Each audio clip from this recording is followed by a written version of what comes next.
Hi, so my name is Andrew, and this is the first time I have ever been on Twitch, and I'm very excited to try and figure out what it's all about.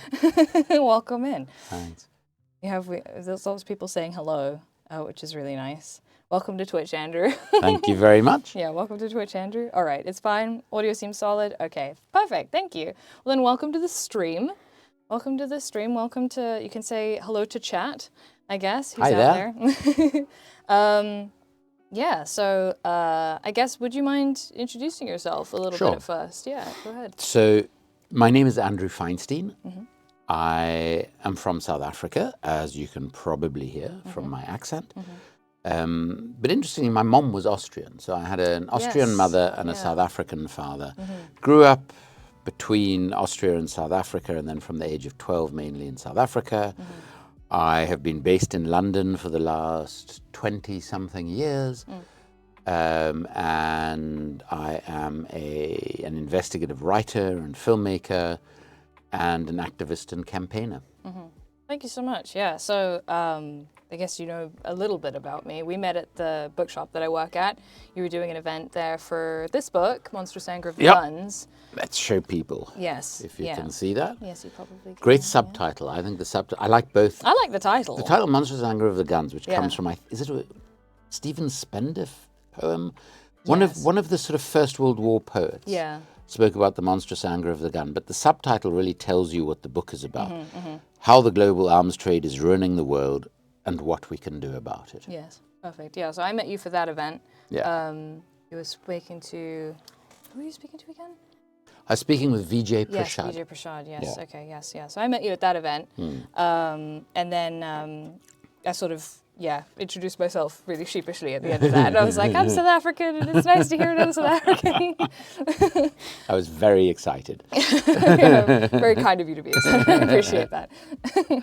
But yeah, so thank you so much for joining us on the stream. Not at all. It's your sort of first experience with Twitch. Yeah. And we're going to be talking about lots of different topics today, but mostly just sort of a conversation, fairly relaxed conversation, about basically, all things politics and also the current state of affairs, and also, very importantly, Palestine. As we should be knowing in the chat now, there is a fundraiser. We are doing a little fundraiser for Palestine. And we do already have someone who's donated, actually, I can see. That's amazing. Yeah, so let me actually have a look at the dashboard. Let's just remind people that, we don't have anything like finalized figures. I'm writing a book at the moment called Making a Killing, How the West Profits from Slaughter in Gaza and Yemen. And I describe Yemen in the book as the forgotten war. And we should just remind people that, while we don't have particularly accurate figures yet, we can work on the assumption that over 16,000 children have been slaughtered in Gaza, that tens of thousands, if not hundreds of thousands more, have lost their homes, any possessions they ever had, many members of their family. And I think all of them, and it reminds me of when I was working in South Africa, in squatter camps and townships around Cape Town. When children experience trauma like this, it's for life. And so, I think the reason that we're asking people to donate, particularly to this fund, which focuses on helping Palestinian children, is because of all of the many, many victims of this atrocious situation. It's the kids who have suffered the most and who are going to have the most long-lasting effects and impacts for the rest of their lives. And unfortunately, for those of us who live in what some call the West, what some call the global North, our weapons and our governments have been absolutely instrumental in what's been going on. So, it's not just that we're enabling and facilitating it, we're actually profiting from it, which is just horrible. So I'm really glad we're doing the fundraiser. It's a great way to be introduced to Twitch. Yeah, you're welcome. And the many things you can do on it. Indeed, we've already raised $685. No way. Oh, that's so wonderful. Thank you so Oh my much to goodness, anybody yeah. who's given. Yeah, oh my God. So That's really great. I set a goal of $500, Okay. and we've already surpassed it. We Oh, just had a that's so great. donation of $500 from an anonymous donor. Oh, So thank you so much. Thank you very much for that. Thank you so much. Oh my God. That's amazing. $10 from Oni, $100 from Dialogue, Zebra, $10, No Doubt, $25, B Drink, $50. Thank you so much, guys. Oh my God. I guess we'll have to update the goal. I'll work on I'm also that. loving the names. Yes. Yes, indeed. Yeah. Lots of different names on chat. I guess I could show you so here's chat. That's what chat looks like. Say hi, chat. He's looking at you. Say hi. How amazing. Hi, Oh, this Hi, is so good. Hi, Andrew. So that's Little Bear. She's also from Cape Town. Oh, Yes. hi, Little Bear. Yeah. And he So great to see you on here. You're iconic. We've heard so much about you. Oh, this is amazing. I'm sort of, it feels like I'm being introduced to a whole new community that I didn't realize existed. And that's basically what it is, right? It's so great. And there's so many sort of like sub-communities, and South Africans represent. We've got loads of South Africans in the chat specifically as well. Brilliant. Because we tend to, I guess, flock together online. Yeah. As we tend to flock together in physical spaces as well. In physical spaces, like you and I in London at this point. Yes, exactly. Yeah, we sit here deeply envious of what is probably your weather in South Africa. Yeah. To our shock and horror, we're having yet another grey day in London. It's quite decent today, though, to be fair. Well, in relative terms. It would be a pretty rubbish day in Cape Town. Yes. But for London, it's quite a nice day. It's a bit shit, yeah, to be honest. Yeah. It's sweltering today. I hate it. Says Sofie. Swap anytime. Anytime you want to swap, I'm up for it. I wanted to go back to something you said, I guess, on the topic of, like, you know, obviously we're both from South Africa. We're living in the UK. So there's kind of, I feel like there's this mixed sense of pride and immense shame in that we come from South Africa, obviously a country who's just like historically stood up for Palestinians and the rights of Palestinians. Living in the UK, though, actively profiting from the genocide, you know. Look, the sad truth is that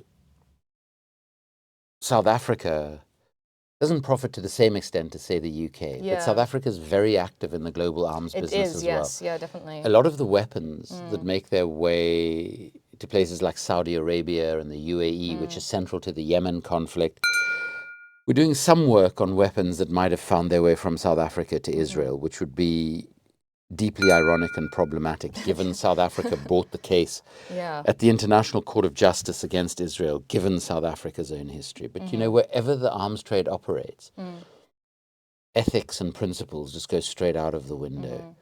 And the reason I left South Africa is I was actually an ANC member of parliament. I'd been involved in the ANC during what we called the struggle in South Africa, which was the struggle against apartheid, against a legalized system of racism, which still exists in Israel, as Nelson Mandela and someone I'm very proud to have called a friend, Archbishop Desmond Tutu, would say regularly.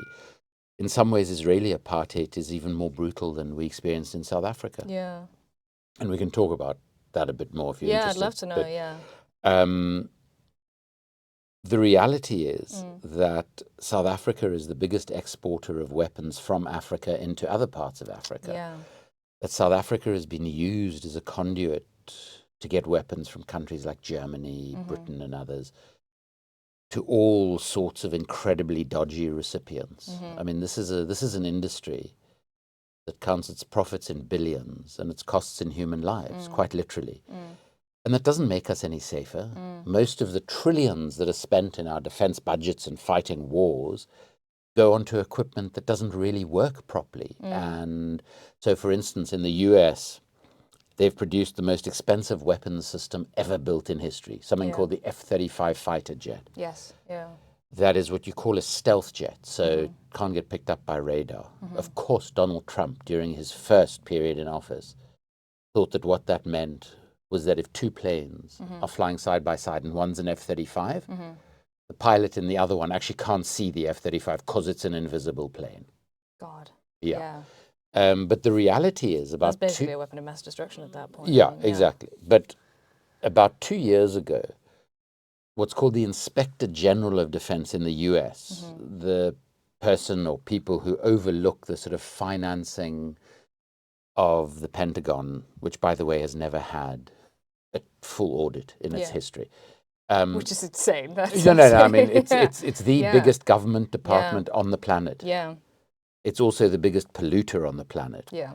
And it's never had a proper audit. Yeah. I mean, it's just incredible. But this is the nature of our governments at the moment. But the thing about this plane, which costs the U.S. taxpayer in excess of $2.2 trillion, is that the Inspector General said, well, the brains of the thing, what's called the combat suite, just doesn't work. It's not fit for purpose, and they have to start again. Yeah. And 25 other countries are spending tens of billions buying these planes that make them more vulnerable rather than safer, even if you have like a very narrow approach to what makes us safer and what doesn't. Yeah. So the whole trade is a nonsense, basically. But why it is perpetuated like it is, and why it gets away with this, because laws that apply to you and me don't apply to the arms trade. Our governments, despite laws that exist in our own countries, regionally and internationally, can basically export weapons to whoever they want. And the reason they're allowed to do that is because the trade in weapons is the most corrupt of all trade in the world. It accounts for 40% of all corruption in all world trade, which is just insane. That's shocking, And a significant amount of that money comes back. So say Britain's selling to Saudi Arabia or to Israel. Some of those bribes and deals with countries like that never exist without bribes, because that's the basis on which they operate. Some of those bribes come back to our countries. They land up in the hands of our main political parties. They land up in the hands of our key senior politicians, military leaders, intelligence leaders, and of course, corporate executives. And that's why the arms trade is able to operate as it does, even though it's making us more corrupt, less democratic, and less safe. Yeah. So it's nonsense. Yeah. I think there was something you said, I think it might have been in your Democracy Now! Interview, but you also emphasized it inside the shadow world, inside the global arms trade as well, is that you sort of mentioned that I think people have this layman's understanding of the arms trade as that there being, you know, illegal and legal arms trades, but you mentioned something along the lines of the difference between those two is fairly indistinguishable.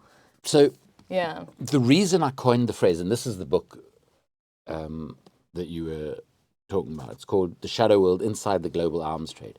The first edition came out at the end of 2011. It's now in its 10th or 11th edition. When it came out in 2011, the previous book on the global arms trade had been written in 1979. Yeah. I mean, it's just madness. And the reason for that is that the people involved in this trade sue anybody who tries to write about it. Yeah. So I only found out a whole lot of information about it when I was a member of parliament for the ANC in South Africa. Right, yeah. Because at the time that Thabo Mbeki, who was our second democratic president, for those of you who aren't from South Africa, he decided at the time that he was saying we didn't have the money in the country to buy antiretrovirals for 6 million of our citizens living with HIV or AIDS, but he spent $10 billion on weapons. Yeah. Weapons we've never needed and barely used. Why? Over $350 million of bribes were paid, mainly to my own political party, the ANC, to some of the senior politicians who made the decisions, etc., etc. And this idea that there is a legal and an illegal trade, and that there are all these horrible arms dealers in the illegal trade, like you see in films about the arms trade. Yeah. It was this very popular Nicolas Cage film, the title of which has just escaped me. It was all about this arms dealer. But the reality is, all of these people who are supposed to be so odious, so exactly the people our governments use to pay these bribes, to facilitate these deals. So the legal and the illegal space in the arms industry is completely intertwined. And that's why I call the whole thing the shadow world. Because even when our governments tell us, oh, this is a perfectly legal deal that is serving everybody's interests, there is always corruption in the deal. We never know exactly what is being sold and how it's being paid for. Often payment for arms deals from places like Saudi and the UAE are paid in oil, which allows even more corruption.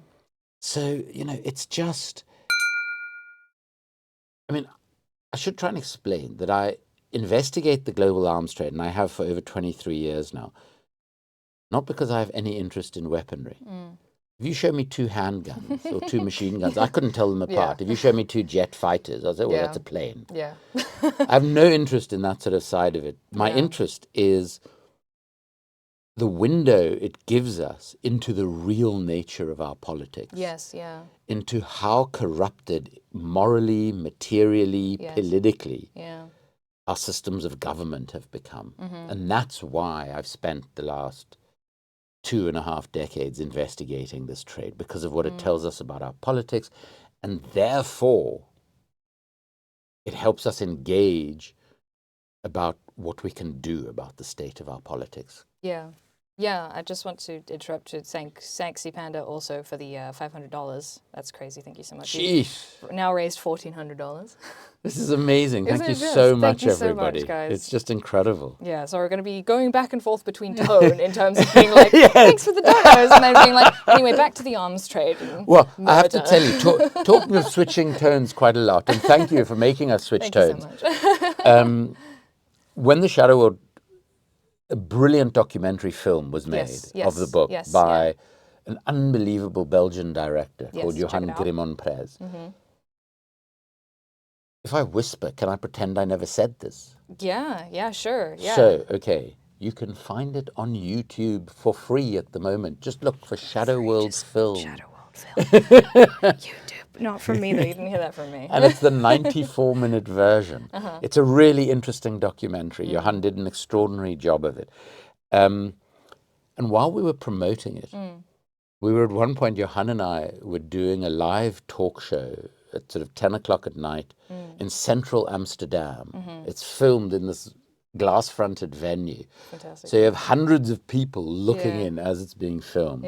We went from talking about, this delightful, uplifting stuff of the global arms trade, and in that case, Holland's role in it, to somebody who was speaking about the sexiest person in the world, who some magazine had just decided was The Rock. What's his real name? Dwayne someone. Dwayne Johnson. Dwayne The Rock Johnson, exactly. Yeah.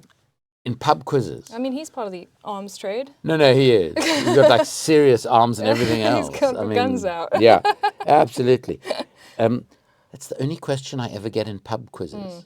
They say, who has been nominated as the sexiest person in the world more often than anyone else? And it's him.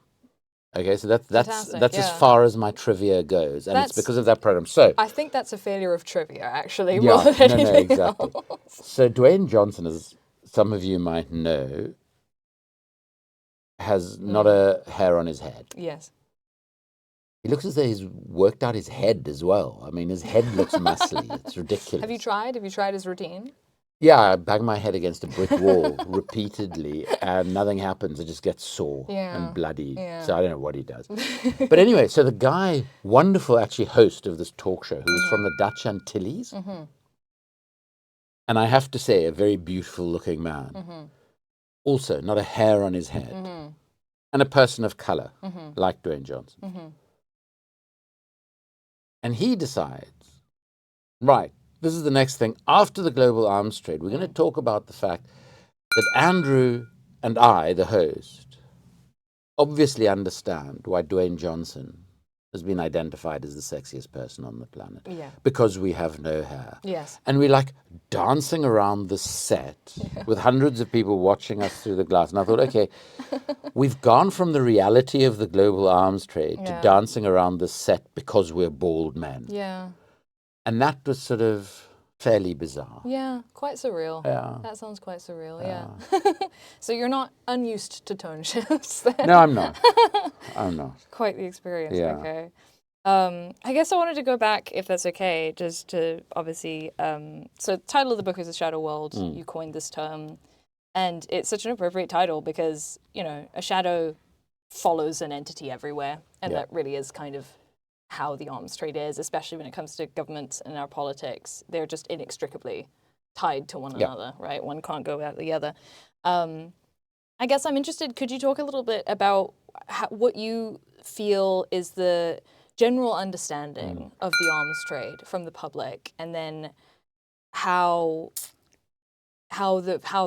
different the reality is, Sure. and maybe how big of an impact it actually has on our individual lives.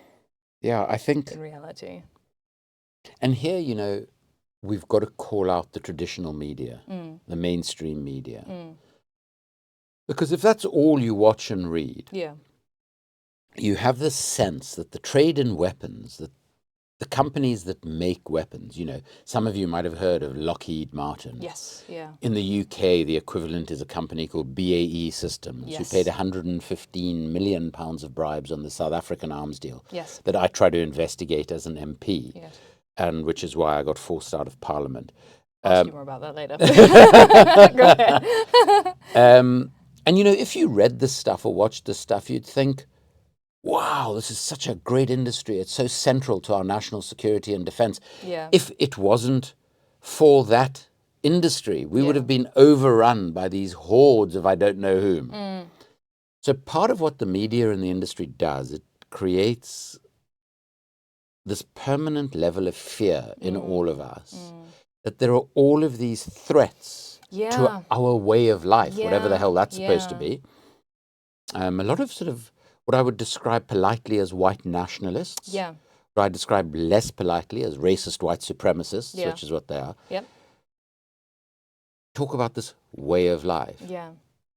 Now, if your way of life is that you are usually, and I'm talking primarily about men here, a misogynist, a racist, an abuser of some sort,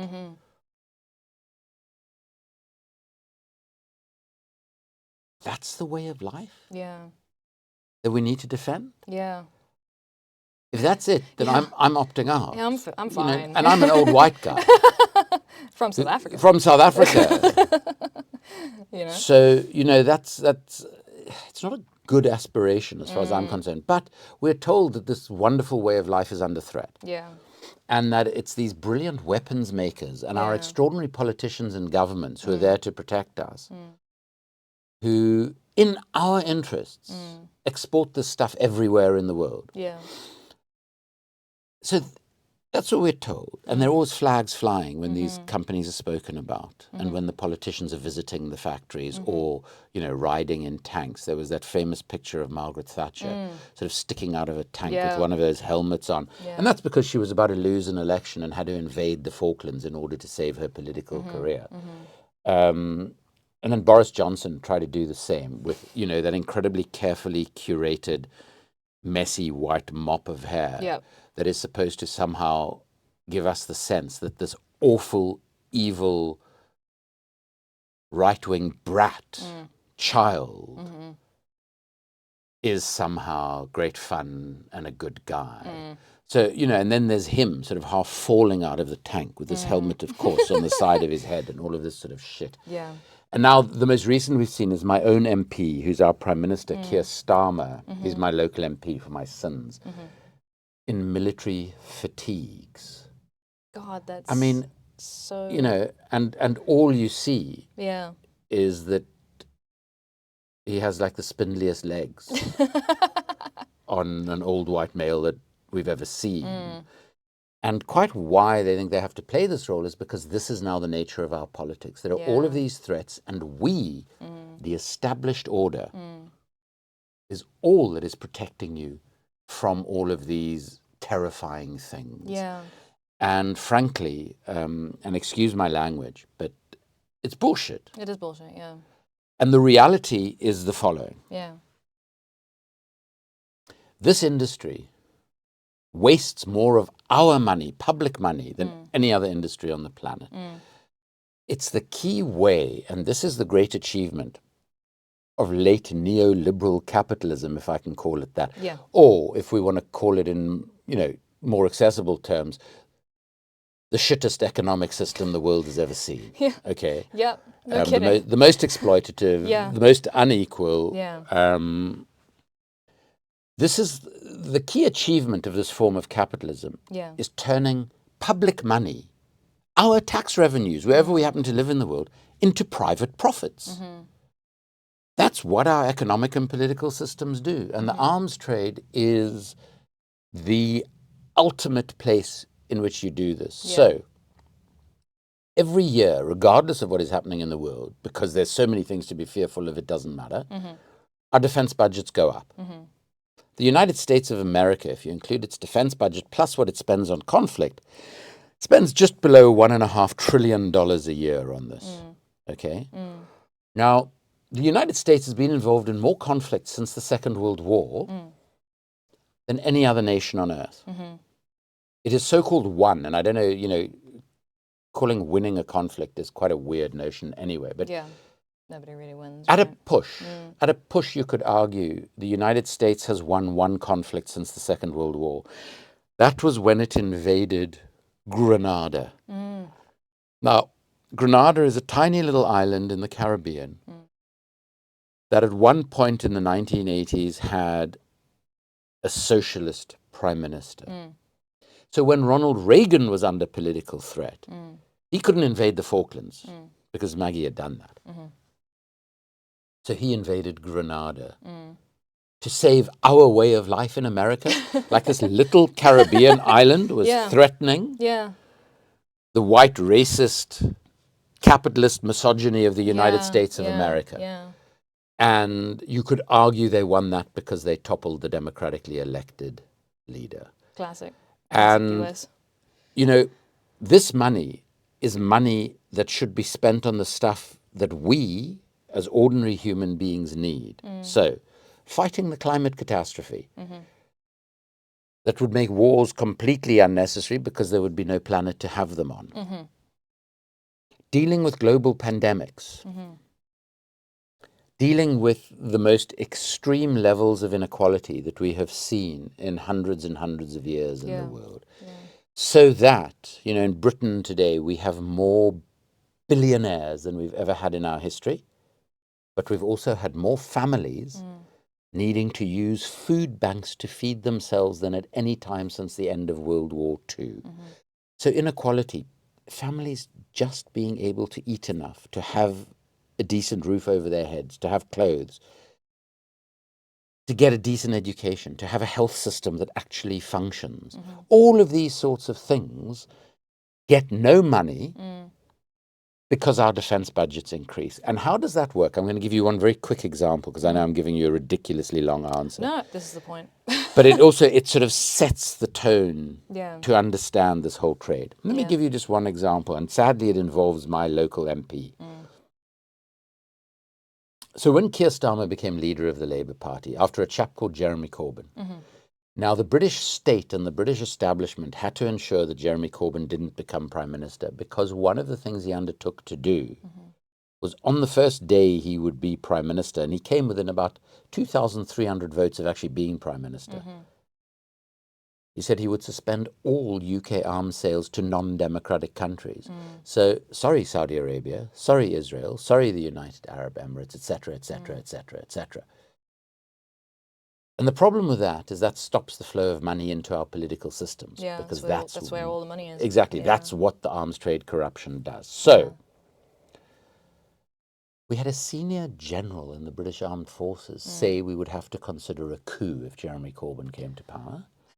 There's Soldiers. that fear again, right? Oh, exactly. Yeah, sorry. Soldiers in the lead up to the election, when they were doing target practice, were shooting at pictures of Jeremy Corbyn. Now, Jeremy Corbyn, who I live 10 minutes away from and I've known for decades because he was very involved in the anti-apartheid struggle in South Africa, is like the kindest, gentlest,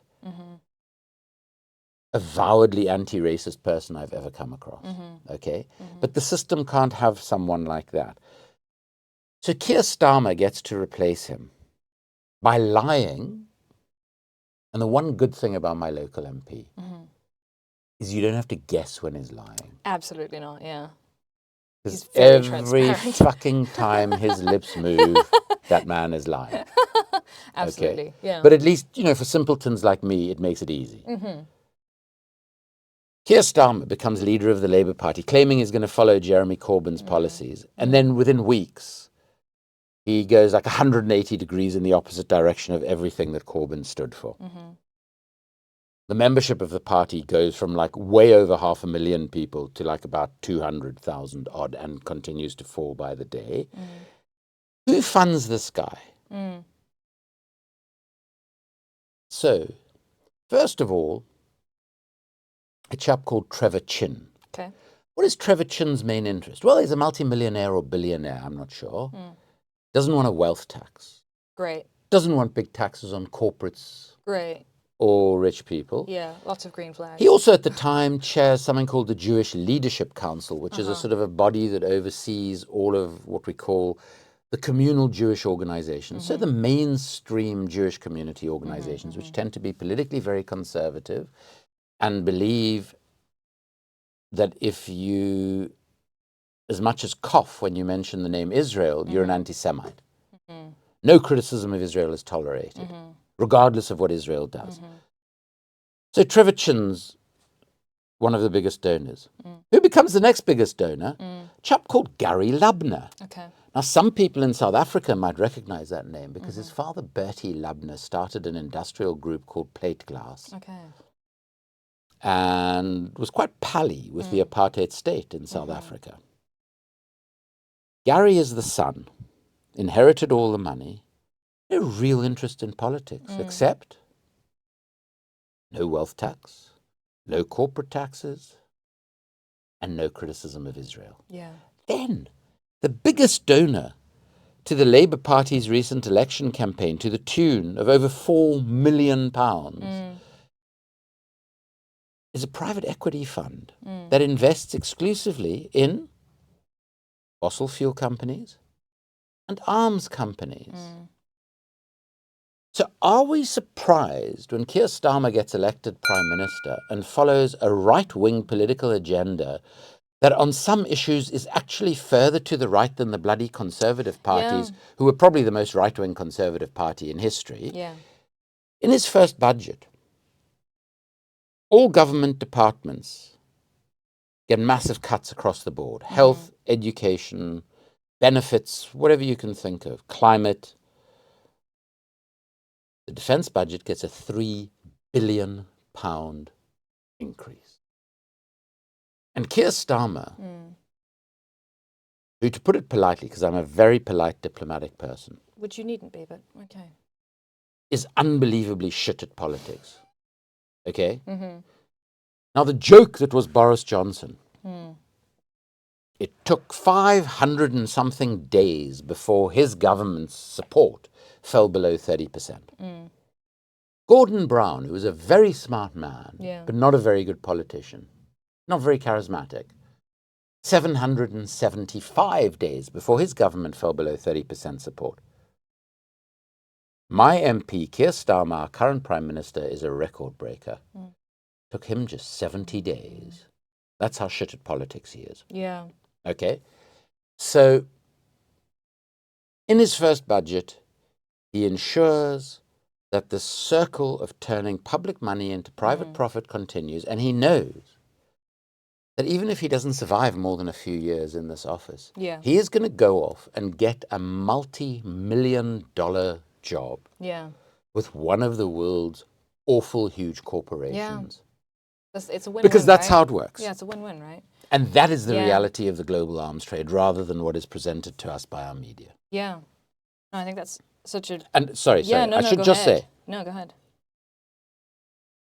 let's not forget that in an average year, these weapons are responsible for the death of over 500,000 people a year. And at the moment, with Yemen, Sudan, the Democratic Republic of Congo, and Gaza, the West Bank, and Lebanon, that figure will be massively surpassed this year. And the arms trade thrives in times like this. Yeah. When the Ukraine was invaded by Russia, and it became apparent that things were going to hell in the Middle East, the chief executive of an arms company called RTX, used to be known as Raytheon, says on a call to his shareholders, the global outlook has never been better for our company and for you, our shareholders. So these people actually rejoice as human beings are slaughtered around the world. Yeah. I think there was a quote in your book from one of your interviews. I forget the name of the arms dealer, but basically said, I think you asked, do you feel any sense of guilt over Yeah. the industry that you're involved in? And he said, well, I just sell the weapons. I don't do the killing, right? So a number of arms dealers have said that. Yeah. Over the years, people kill people, Yes. guns don't kill people. Yeah. Funny how all The these old refrain. all these people in the Middle East, all these people in Africa, all these people in the Ukraine or in the former Yugoslavia, they all die by being throttled by Yeah. other people. Yeah. I mean, let's be real here. Even in the Rwandan genocide, again, the media created this notion because we in Africa, of course, are savages. Yeah. That's the other thing the media is quite good at. Yes. Africa is like one place Yeah. of all identical Yeah. people, and we're all basically savages. Yeah, just sort of entrenching the idea that brown people are always fighting with each other. Exactly. Right? Yeah. And so the Rwandan genocide, these hordes of machete-wielding people who hacked other people to death. Now, yes, there was some of that. But the vast, vast, vast majority of people murdered during the Rwandan genocide were murdered with French weapons that were sold to the Rwandan government that had started preparing the way for a genocide years before, and that it was obvious to anyone. And I've written a piece about this for something called the Auschwitz Institute, and I lectured at Auschwitz, where my mom, by the way, lost dozens of her family in the Holocaust, on this very topic.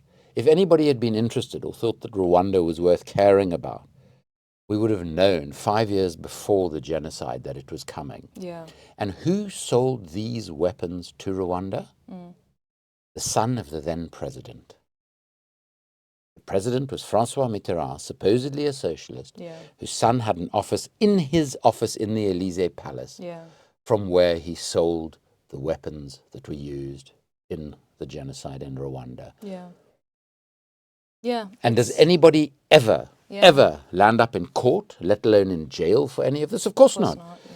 Because the legal system is simply not allowed to stretch the law when it comes to the global arms trade. So even in the UK today, where there have been cases against the UK government for selling weapons to Israel as they're slaughtering people in Gaza, judges literally say things like, when it comes to national security and defense, the executive arm of government knows best. And the cases where the judges come to these extraordinary opinions are held at least 2/3 in camera, where not even the lawyers for the organizations like my own that bring the cases are allowed to be present. Yeah. So the government can say whatever they like to the judge. It can be stuff that they have made up with their breakfast cereal that morning. And there is no one there to say to the judge, well, actually, Your Honor, that is a pack of vicious lies. They are lying to you and therefore in contempt of this court. Yeah. So that's our legal system when it comes to this stuff. Yeah, and someone in chat has kind of pointed out that, like, obfuscating the sort of arms and the industry and where the arms come from is just, it's so effective at just portraying it as yet another sort of just African struggle, or struggle between brown people, right? Where, again, it's this idea that war naturally exists in these places, as though those weapons aren't being gotten from somewhere, right? No, exactly. exactly. It's just the absurdity of it. And in parallel with that, because it's a great point, that, it's all these savages who are killing each other. In parallel with that, the discourse around corruption is exactly the same. Oh, all those people of color who are so corrupt, who don't know how to govern themselves. And it even goes so far as some of the most repulsive politicians on the planet, who seem to be growing in number by the day, by the way, who would also suggest things like, these places were much better off under colonialism when we ran the show, when the racist, misogynistic white people ran the show. Because then these people of color were in their place, women were in their place, etc., etc. So let's just, for a moment, so I, as a member of parliament for Mandela's ANC, try to investigate this massive arms deal South Africa does inexplicably under Thabo Mbeki, 4.5 years into our democracy.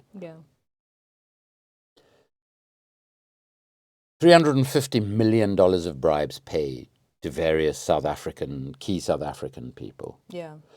Tony Blair came to South Africa personally 3 times to make sure BAE Systems won one of the contracts. They didn't even make the shortlist for the contract they won. Yeah. Because they didn't meet the technical specs required. It was Yeah. the size of the bribes. Yeah. Of course, yeah. Okay. Because those deals are just worth so much. Exactly. Yeah. But at the same time, Tony Blair is running what he calls the Conference on Africa in his name. What does his great Conference on Africa decide? That what Africa needs is less corruption and better governance. But at the time that this is what it's deciding, in addition to that South African deal, BAE Systems and Tony Blair are paying over £1 billion in bribes in 7 other countries in addition to South Africa. But they're telling us we must be less corrupt. So yes, the South Africans, like Jacob Zuma, like Stella Sigao, etc., like, what was the guy's name? An executive at our state arms company, I think his name was Ron Haywood or something like that, but I might have got that wrong. All of these people should be in jail. And Jacob Zuma is still on trial for corruption, which is more than ever happens in the UK. Yeah. No I've just kidding. been told by the prosecutors I'm supposed to make myself available on the 12th or 14th of April to continue to give evidence against him in that Right, corruption yeah. trial in South Jeez, Africa. okay, yeah. He'll be sick. Yeah. Don't worry, that week Jacob Zuma will be taken terribly ill, and by the weekend he'll be in great shape. Yeah. But at least there is a trial, and he has to Yeah. get ill every time we're supposed to meet and give evidence against him. You know what he made from our arms deal? The equivalent of about £20,000. Jeez. Now, he shouldn't have got that, Yeah. because he took advantage of his position as our then deputy president Yeah. to get money from one of the companies bidding for a contract. Yeah. So he should be in jail. Yeah. But if he goes to jail for 15 years, Tony Blair and BAE Systems should spend the rest of their lives Yeah. in jail. Yeah. And they should be called out for what they are. People who have caused corruption, immiseration, and suffering across huge swathes of the world. War criminals. War criminals, because then, let's not forget, that out of the decision to invade Iraq and his association with BAE Systems, that great symbol of Britain's manufacturing industry, he has personally, I estimate, and this is incredibly conservative, has made at least £110 million personally since leaving office. God. Such a ridiculous amount of money. And that is the nature of the global arms trade and the state of our politics. Yeah. Sorry, it does that every now and again. It's like it's winking at us. It is like it's winking at us. Yeah, it's nice. Just wanted to also interrupt just to say, Necronomon, thank you for the $400. Thank you so much. We've made it to $2,055.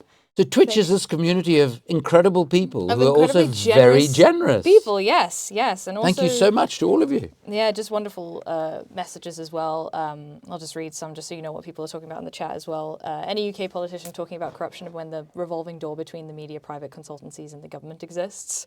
Jeez, that's a good point. Yeah. There's also the revolving door of the arms companies, the military, the intelligence agencies, and government. Yeah. In fact, somebody recently, far smarter than me, a chap called Sam Polo Freeman at Campaign Against Arms Trade in the UK, brilliant organisation, by the way. Sam wrote a report recently where he said, we can't call it the revolving door anymore. It's got to such a point, we must just refer to it as an open plan office, because there are no doors. Excellent. It's just opening open now, right? Frog Eyes says, as a North Londoner, would love to see you running in Camden again.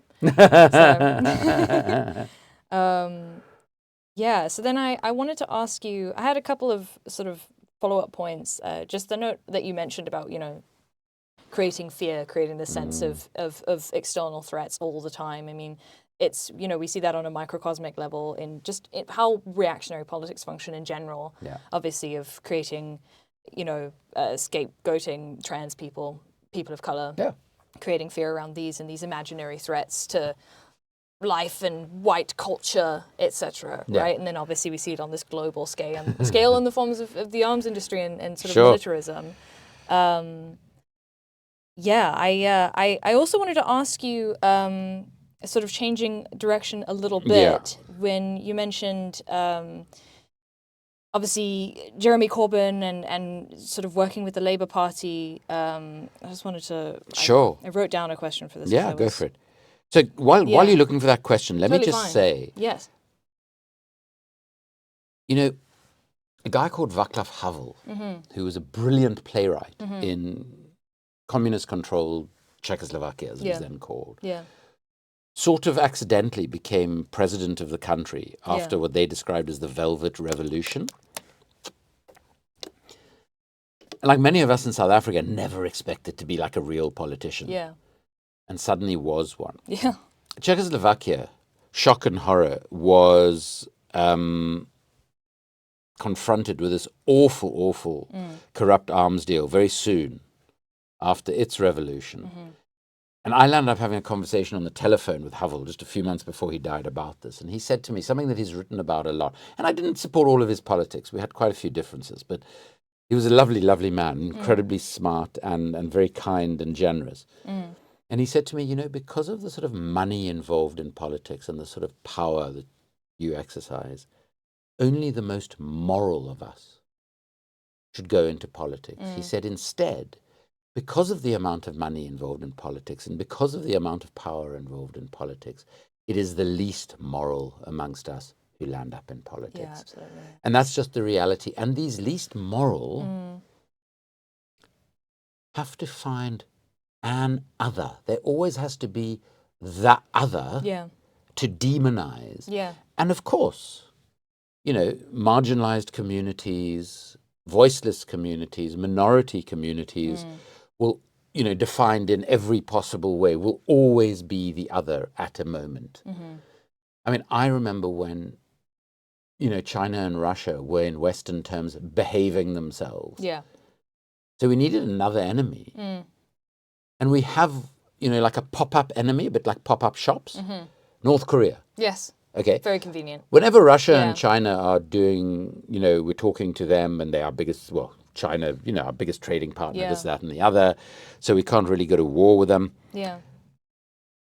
We come up with North Korea. Now, at the time that an American president was claiming that North Korea had the ability to drop nuclear bombs on mainland America, a UN weapons inspector who I was interviewing for a book at the time, who was actually inspecting their nuclear weapons, made quite a weird comment to me.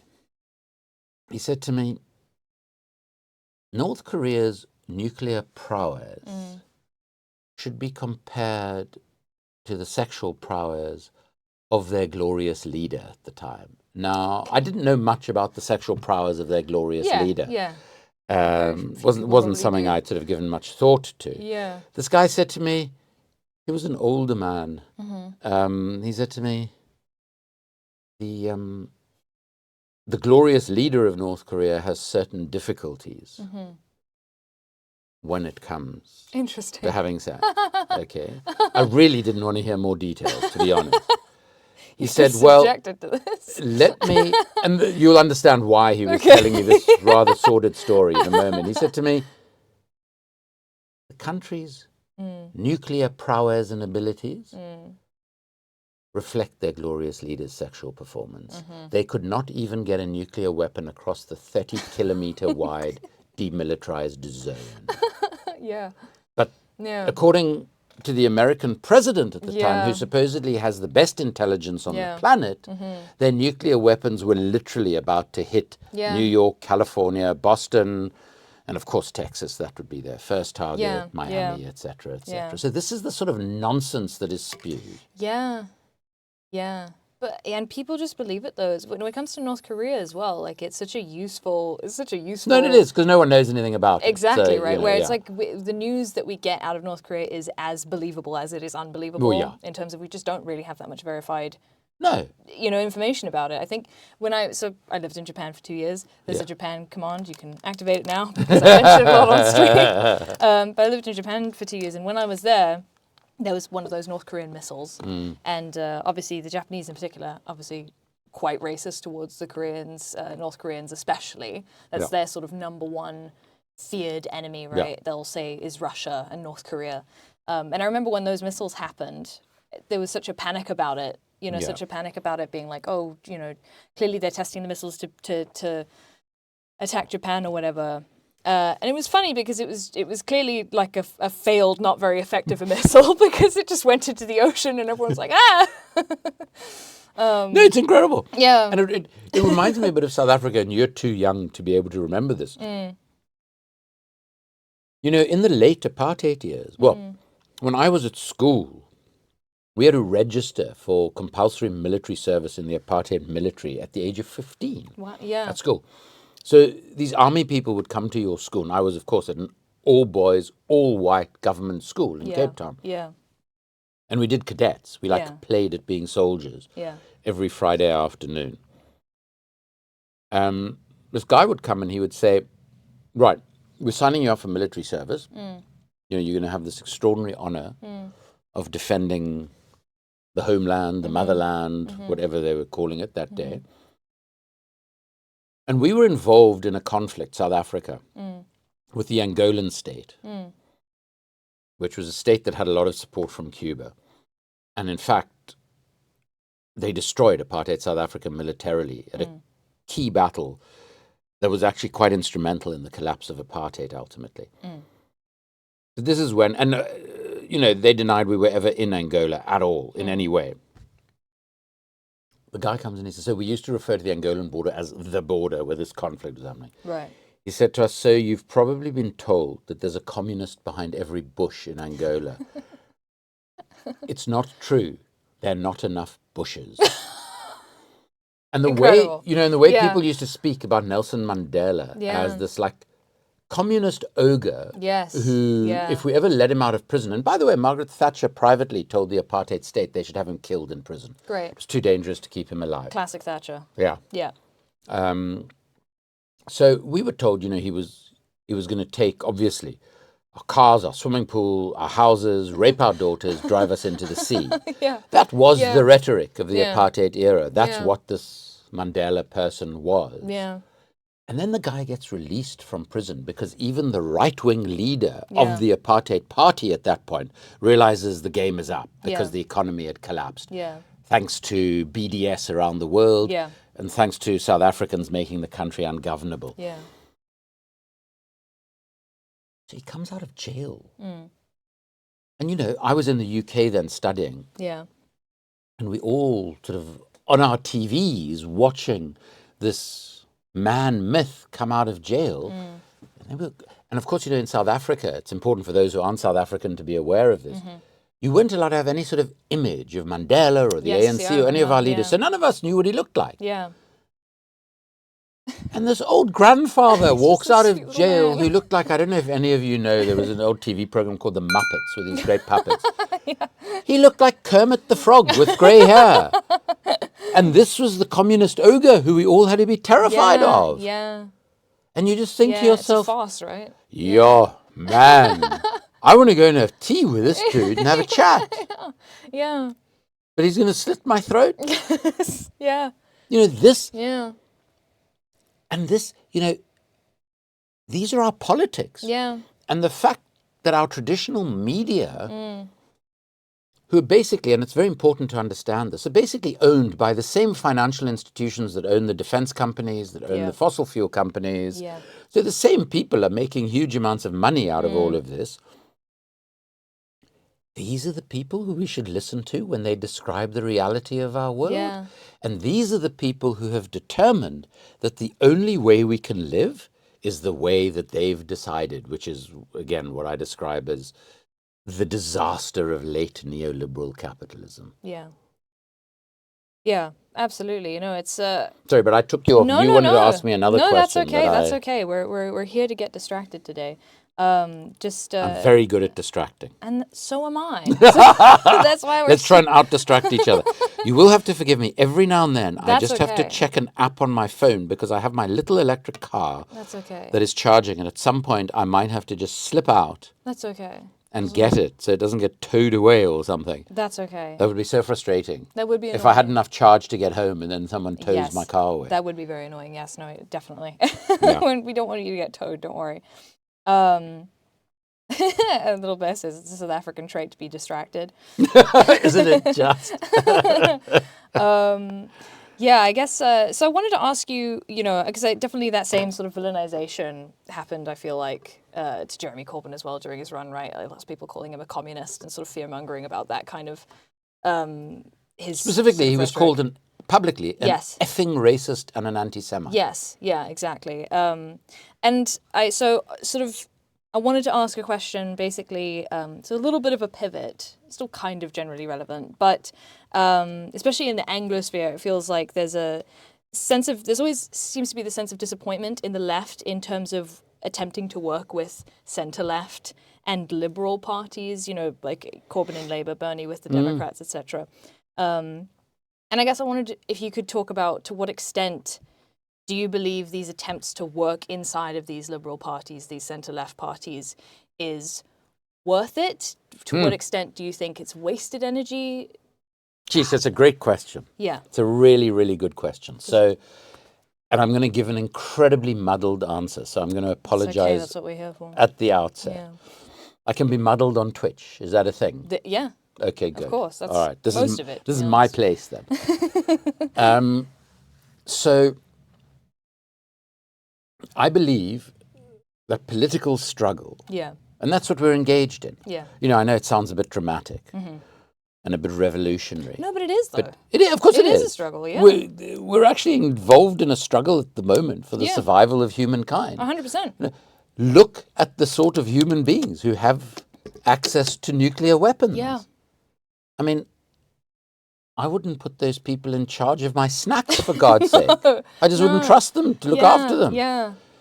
So political struggle I've always seen as taking place in two parallel ways. Yeah. And this is obviously a simplification, and I want to use, if you don't mind, the example of the struggle against militarism and the arms trade to illustrate this. Nothing is going to change with the nature of the global arms trade until our political systems are changed fundamentally. Yeah. Yeah. We can tweak the laws as much as we want. We can complain about the legal system. We can complain about the political system and say, oh, it should function much better. Yeah. It's set up to function like it functions. Yeah. We've got to get rid of it. Yes. Yeah. But at the same time, so knowing that that is the ultimate goal of your struggle, to fundamentally change the nature and functioning of the political system, to make it unrecognizable, to recapture our imaginations and our creativities, which our economic and political systems have tried to destroy. You and I were talking on another occasion about how our political systems have to destroy our creativity and our imagination for them to be able to self-perpetuate and continue to exist. But at the same time that we engage in this fundamental structural struggle, we can't pretend that people aren't starving in Britain today, or in America today, or in the Sudan, or the DRC, that people are not being killed in Palestine, in some of those places I've mentioned, in Yemen, and do nothing about that. Say, oh, well, when we have a different type of political system, that won't be happening. First of all, because I don't believe those utopias exist. Second of all, because struggle is difficult by its nature. That's why it's called struggle. We could have called it the big easy. So this weekend, we'll resolve the problem of American inequality and racism. Great. Then the next weekend, maybe we'll look to Britain and solve that one. Struggle is by definition difficult. And it takes a long time. People think, I left South Africa in '86 for political reasons. I had to leave very quickly. If anyone had told me that 4 years later, the ANC would be unbanned, our political leaders would be released, we'd start this process of transition, and a further 4 years later, we'd have Mandela as our first ever democratically elected president, I would have used my training in clinical psychology and offered them a straitjacket. Honestly, there was no prospect of it. Feels like the Middle East does today. That's how South Africa felt at that point, but that's what happened. But that was the endpoint of a 340-plus year struggle. Yeah. Didn't happen overnight. Yeah. Certain factors came together that made it happen. So while we're involved in that meta struggle, if you will, we have to also address the issues that are happening in the here and now and try and do something about them. Yeah. With that in mind, I think, and I'm going to talk about Britain because it's where I understand the political dynamics best. I could talk similarly about the US and about certain parts of Europe. Obviously, I could talk about South Africa, but let me restrict it to Britain to try and make some sense out of this mess. We need in Britain a new progressive movement. The Labour Party is about as progressive as Attila the Hun. Yeah. It's finished as a force for any progressive change. And they've changed the rules in such a way that it'll be like this probably forever, but at least for generations and generations. It is now a party in the image of Keir Starmer. So it lacks charisma, it is incredibly right-wing, and it'll profiteer off anything that it can. Yeah. That is what the Labour Party is.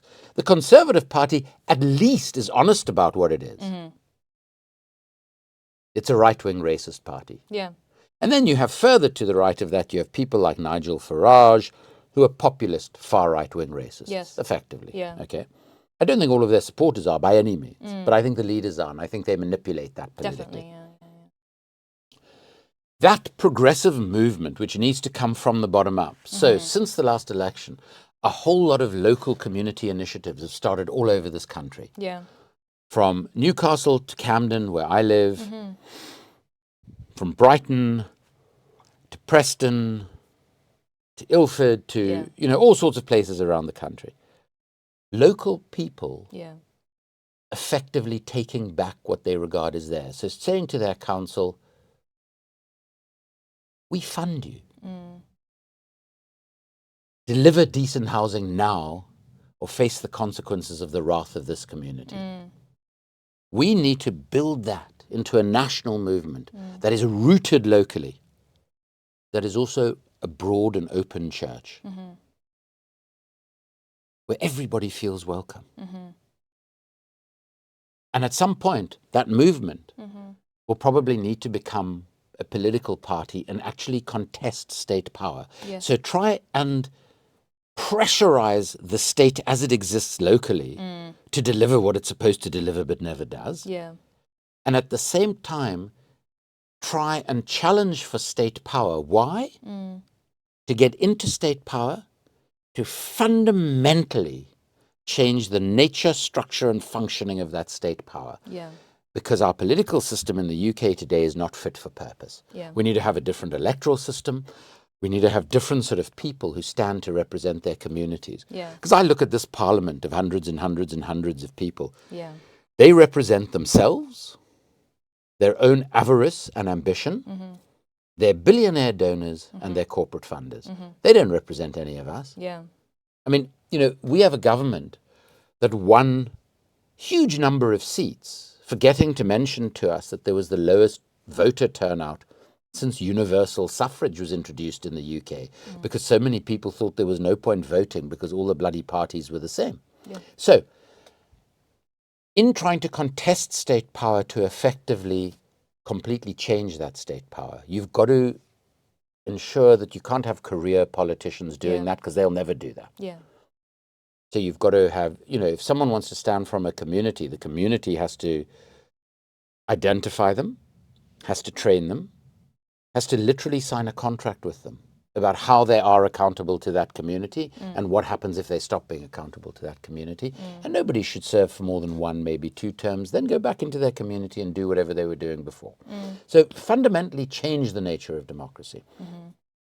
To do that, you might actually have to work with some other party. Yeah. Like in the UK, the Greens, for instance, who are also making inroads.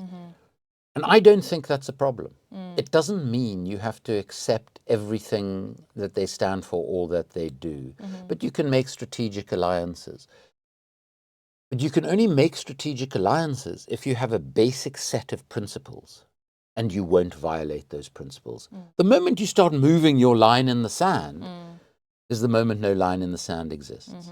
And I've had a situation in my own life where I had to make a decision to call out something that I knew was wrong and illegal, the corruption in the arms deal in South Africa, or to, in the words of my leaders, stay loyal to my political party. That was more than a political party. It was an extraordinary liberation movement. Felt like family, church, party, all rolled up into one. Yeah. That was the nature of the ANC back in the day. And if you don't have basic ethics, basic values, basic principles, according to which you make decisions, you're going to compromise and you're going to make decisions in violation of all of those things, because that's the nature of politics. We now need a time where we completely reset politics, where politics becomes driven by ethics, by values, by principles, and by the needs of ordinary people.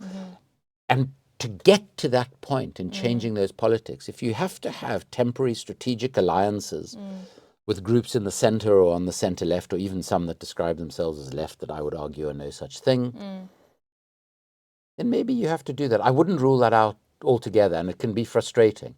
But as long as you are clear about why you are there and what you are doing. Yeah.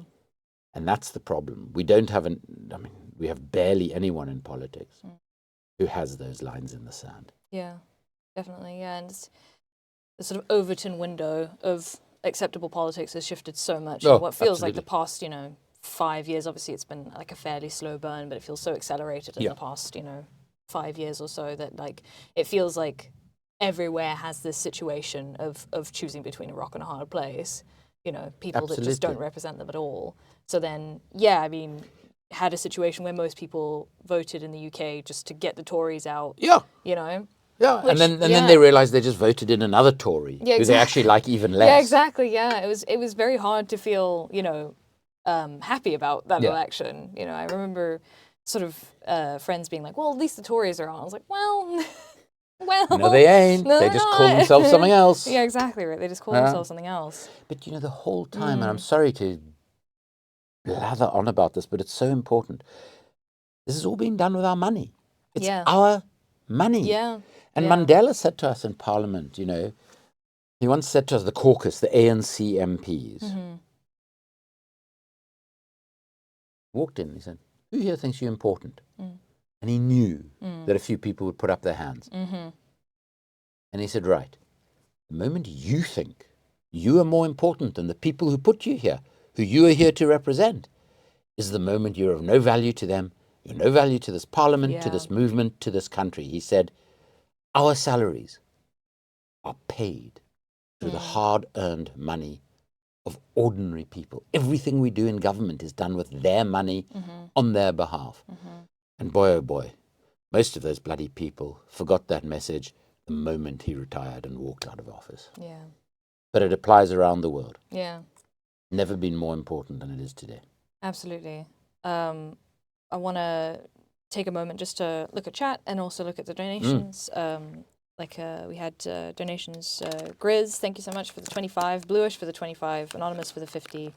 LB for the 50. Asda for the 10. Natty for the 10. Escal for the 50. And hey, it's Kev as well for the 25. Thank you so much. So we're now at 2,100, which is amazing. That's incredible. I know. Great.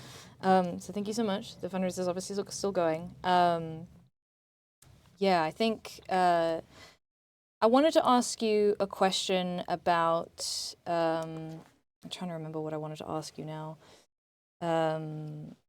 Right. Yes. So you mentioned obviously, the first step is getting involved, building community yourselves, sort of demanding accountability from your the people who are supposed to represent you.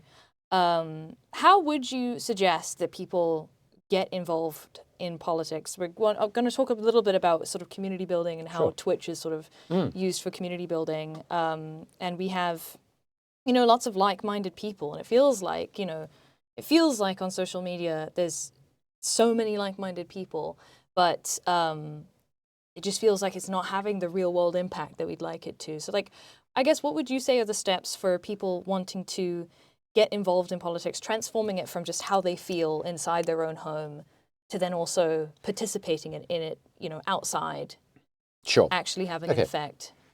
So what might seem an irrelevant starting point, but will hopefully make sense at some point. Yeah. My mother, and remember this was a Jewish mother, and I was her youngest child and a son. So how accurate this is, I mean, I wouldn't put a footnote into the book saying this is a verifiable, reliable source. Yeah. She claimed that I started getting politically active at the age of 12 when I read a book called Inside the Mind of Adolf Hitler. Because obviously she spoke about the fact that she was a Holocaust survivor, etc., etc. I'm, just for some sort of reference point, in a few weeks' time, what is the date? Yeah, go on. In about 3 weeks' time, I turn 61. So I've sort of been thinking about politics and politically active for just under 50 years. Yeah. It was a way of doing politics back in the day.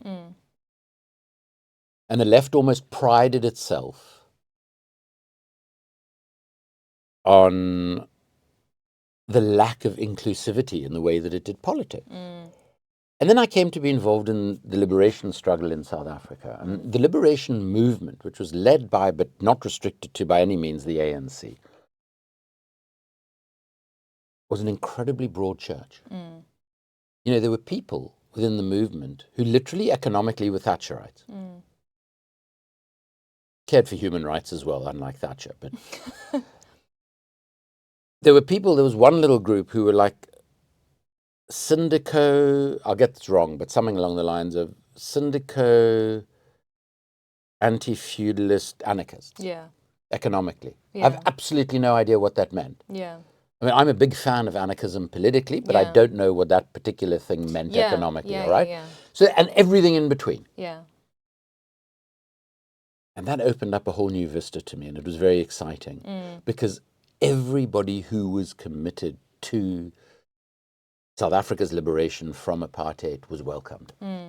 Nice. But then within that, there's sort of factionalism, and there are people trying to take control and trying to lead because they've decided they're leaders. And then problems start. People feel excluded.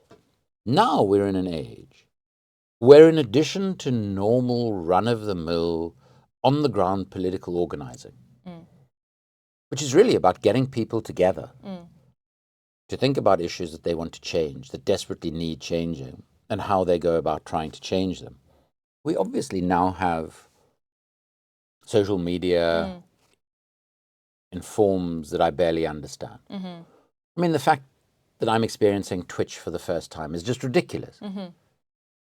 Because it seems to me to be an incredibly powerful way of building communities.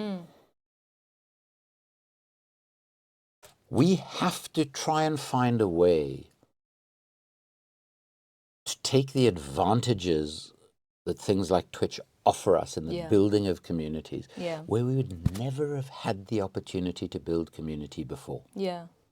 This is in an ethereal space, but we can connect as human beings. And it's brilliant because regardless of where we are, regardless of impediments to the way we can engage with the world, this is a way of us being parts of community. The challenge for us is, how do we ensure that these communities are reflected in real political action and struggle? And I'm not for one moment saying this isn't real political action and struggle. Just having this conversation is engaging in political struggle. And the fact that we can have it with so many people, the fact that people are prepared to put money to something that they think is important, that is all part of political struggle. And what we are doing by having this conversation is we're contributing to the creation of community. And there is nothing more important, because what we need to do now is we need to figure out how we as human beings organize ourselves. We do not yet have a model that works for us. We have models that are supposed to be steps of progress. I'm not convinced that history works that way, that it is always progressive change. I think that we, take 2 steps forward, maybe 5 steps back, etc., etc. What these communities can do in a way that communities previously could not, is harness our creativity and our imaginations to think about what the world should look like and how we should organize ourselves. And no one person has the answer. You know, there are some extraordinarily brilliant people in the world. There's a guy who, if some of you haven't heard of, who sadly passed away fairly recently, called David Graeber, Graeber. Yeah. I absolutely love David's work. He was a brilliant intellectual, far smarter than I could ever want or wish to be in my life. But he was just a humble, normal, down-to-earth person who wanted to make everything he thought and wrote accessible to as many people as possible. Yeah. And I always thought that it is going to be David Graeber and the way he works in community, because everything he does, everything he thought about, was always done as part of a community.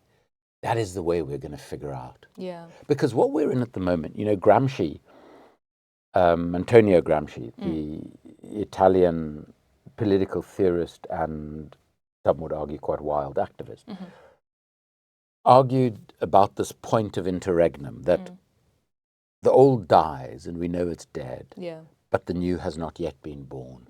And we're in this interregnum between the old and the new. That's where we are today. We know that the system we have is not fit for purpose. Yeah. Too many people suffer far, far too much for the system to be described as working, except for a tiny, tiny political economic elite. And I think we need to use these sorts of spaces to create these sorts of communities. Because I see the sort of people engaging in these spaces, and a lot of them don't even realize how smart they are. And by smart, I don't mean they have lots of degrees or they've done very well academically. By smart, I mean just sensible human beings who want to think for themselves, who want to learn as much as they can, who know how to check sources, to be able to verify information, and who are on a quest for a better way of life for the vast, vast majority of human beings. So that's how you engage in struggle in the here and now. I would, you know, of course I'd like to say to you, yes, don't just engage in these communities, but engage in actual physical communities as well. Because that's where we get our support from.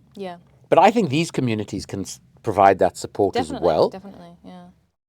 And people would say in actual communities, that's how we make change. I think these sorts of communities can engender change as well.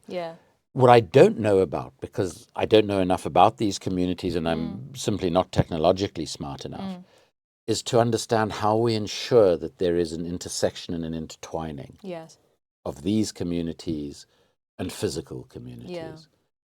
But I have absolutely no doubt that there are people on these communities who are part of physical communities who are able, in terms of their mental health, in terms of their physical well-being, who are able to engage in actual communities as well, who will and can figure that out.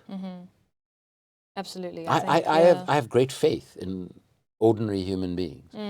And some of the smartest people I know are some of the people who have the least education in formal terms.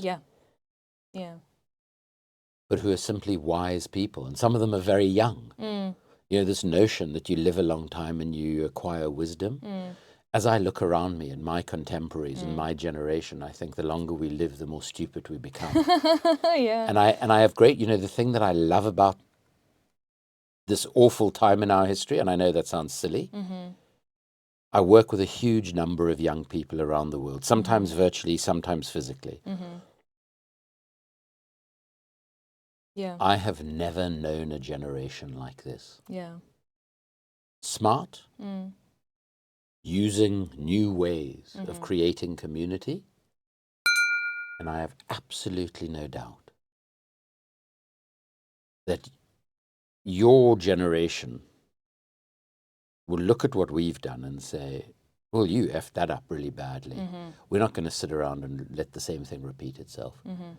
We're going to actually, you know, if it's possible for our governments to profit from a genocide that is being live screened in real time, and this is acceptable in the world in which we live, we're saying, That's not what we want. But at the same time, we will put forward, create, and work for alternatives. Because that's the opportunity we have. Yeah. I honestly believe that. Yeah. Our politics have become so pathetic, so mendacious, so corrupt, and so pitifully inadequate that your generation will have an opportunity to remake the world, and these communities are going to be at the center of that process. That's you guys. Yeah, Talk about you. it really is. Talk about you guys. It really, really is. Just to say thank you so much, Abe, for the $250. We currently have a 2x donation match in progress on the platform, so up to $250. So if you donate, then I think there'll be a donation match there. I don't really know what that means, to be honest, but it looks like a good thing. It sounds good. It looks like a good thing. It sounds like a good thing. Sounds very good. Donate what you can, and if you can only afford a very little bit, yes, please, absolutely. That's as valuable. It all counts, right? We have $2,355 that we've raised now. I definitely want to. Yeah, so I've mentioned a little bit about Hasan. Yes. Before. Yeah. Yes. Little Bear just sent a message saying Hasan is the largest leftist community on Twitch and likely on the internet. Many American workers have unionized directly because of the community he created. And I think we were talking about it just before that, like, if you go, he has live streamed going to protests before, and then loads of people will come up to him and recognize him, and will attribute him for, like, at least if it weren't getting them into the politics, they are at least going outside and participating in it in real time, right? I'd like to also, I want to see if I can find a clip of Hasan to show you. So you can sort of please. But I want to go fetch it. So I think maybe we should just take a short break. How do you feel about getting a short break? So, how's your car? I'm just trying to see what the time is. 3:30. So I could go and move my car if we take a short break. We can take a short break. And then I won't have the stress hanging over me. Yes. Yeah. Okay. All right. Yeah. So then we're going to take a short break. I feel bad even doing this because I normally cycle in. But I'm not feeling 100%, so I had to bring... We will forgive you. It's an electric car. Although they have their problems too. They do have their problems too, but we'll forgive you. So let's take a short break. I might be back before Andrew, depending on... I might chat with you guys in the meantime as well. But we'll take a short break. So we'll be back soon. Great. Soon. Okay. All right. Thank you guys so much. And the donations are still going during the break, so please feel free to do that. We will be right back. Thank you so much for watching. We're back. Welcome back. Thank you so much for waiting during the break. We had some donos during the break as well. We had Farding with the 25, Anonymous with the 25, No More Noodles with the 10, Raz O'Reilly with the 15, Alex OK with the 5, Cozy with the 40, and all of these were then matched. So they were 2 times. Wow. Yeah, so that's great. Thank you so much, folks. Is your car safely charged? My car is charged and parked. Okay. Safely charged and parked. The bad news is it is raining. Oh dear. Okay. So it's a typical London day. For those of you in South Africa. Must be nice. Must be nice. I suppose that's why you're cleaning your glasses. Yeah. I think that's actually my least favorite thing about the rain is just that walking outside is like that much more difficult. Yeah. Because my glasses just get so wet. No, absolutely. It drives me mad. And the worst is when you're cycling. Oh God, I can't imagine cycling, honestly. Oh, yeah, I'm terrified of cycling in this country. Really? Yeah. No, I love to cycle. It's the one form of exercise that I really enjoy. But it is hectic here. Yeah. Especially in London. Yeah, no, it seems scary. I think I've did a bit of cycling when I visited Amsterdam, but obviously there it's made for it, so it feels a lot less scary. I was actually a bit scared in Amsterdam because there were so many cyclists. This is true. That the cycle lanes felt so clogged. Yes. The best city I've ever cycled in was Copenhagen. Okay. Because it's built for cyclists basically, and I think it's one of the few big cities in the world where well over 50% of all journeys take place on bicycles. Right. The first time I went there, I was a member of parliament. And I went there with a group from the Public Accounts Committee in the South African Parliament. We hired these bikes. And we didn't realize there were restrictions on where you could take them. So we landed up all getting arrested because we'd taken the bikes further than we were allowed to. Incredible. We had to get the South African ambassador to come and get us out. Oh, that's fantastic. Okay. But you got out. Well, we got out. You managed. That's Yeah. great. We were detained for all of about 2 hours. Yeah. It was cycling. What do you think of the cycling here? Like the bike? I've had friends from Vancouver criticize the bike paths here heavily. Oh, no, they're ridiculous. Yes. They're an afterthought. So Yeah. that They sort of stop and start, don't they? yeah, so that Yeah. various local politicians can say, oh, well, look how we're promoting bikes. And you can go on a route, a very obvious route, and there'll be an okay cycle path, and it'll just end with no warning. Yes, yeah. And, Yeah. I mean, it's insane. There's no logic to Yeah. it. You know, so many things in this country, and I think the US is quite similar, they're done for the PR effect, Yes, yeah. rather than to actually improve it. and add something constructive to the world. Yeah. It's very frustrating. I think I remember either reading or watching a YouTube video about how the cycle paths in the UK, or like in London especially, are so heavily disrupted because of the boroughs, and like they're disagreeing Yeah. on where they should be. And like I guess is it West London, I think, where it stops in the park and then sort of continues on the other side or something. No, because it's the insane. Borough of Westminster or something, Council of Won't. Westminster didn't want No, or something. that happens all over the city. Yeah. I used to live, so I live in Camden town, but I used to live on the road, which is Camden on one side and Islington on the other side. Right. On our side, sadly, we were in Keir Starmer's constituency. The other side was Jeremy Corbyn's. And the road, literally down the middle of the road, was the boundary. Right. But it was quite nice in that Yeah. it was like a little anarchic space. Neither of the councils took responsibility for anything.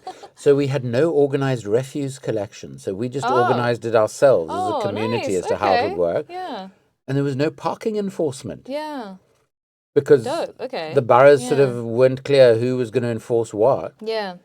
So we just did our own thing. Yeah.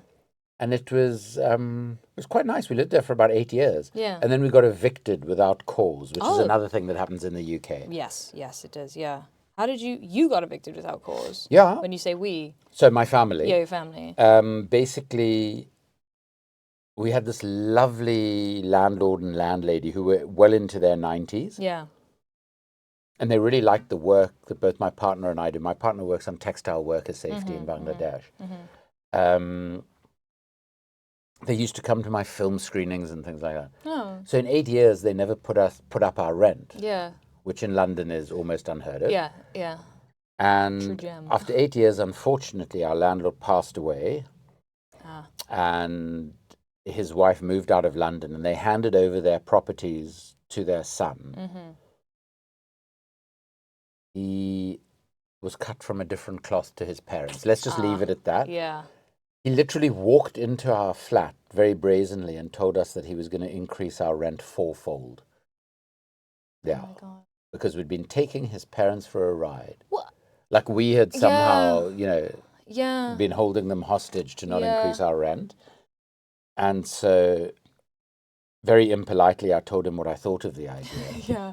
Literally the next morning, we received the notice of eviction without cause. Really? Wow. Yeah. Did you sort of fight it in any way? Yeah. You can't. In this country, landlords hold all the legal aces. It's a Yeah. ridiculous situation. Yeah. And they're now, in most parts of the UK, there are no rent controls, and there are very little rights for tenants. Yeah. Which, it is a society built for a very tiny elite now. Yeah. Yeah. I mean, in some ways, South Africa is too. Yeah. And what happened Definitely. with the end of apartheid was that, some components of who that elite was changed a little bit. But economically, not much has changed.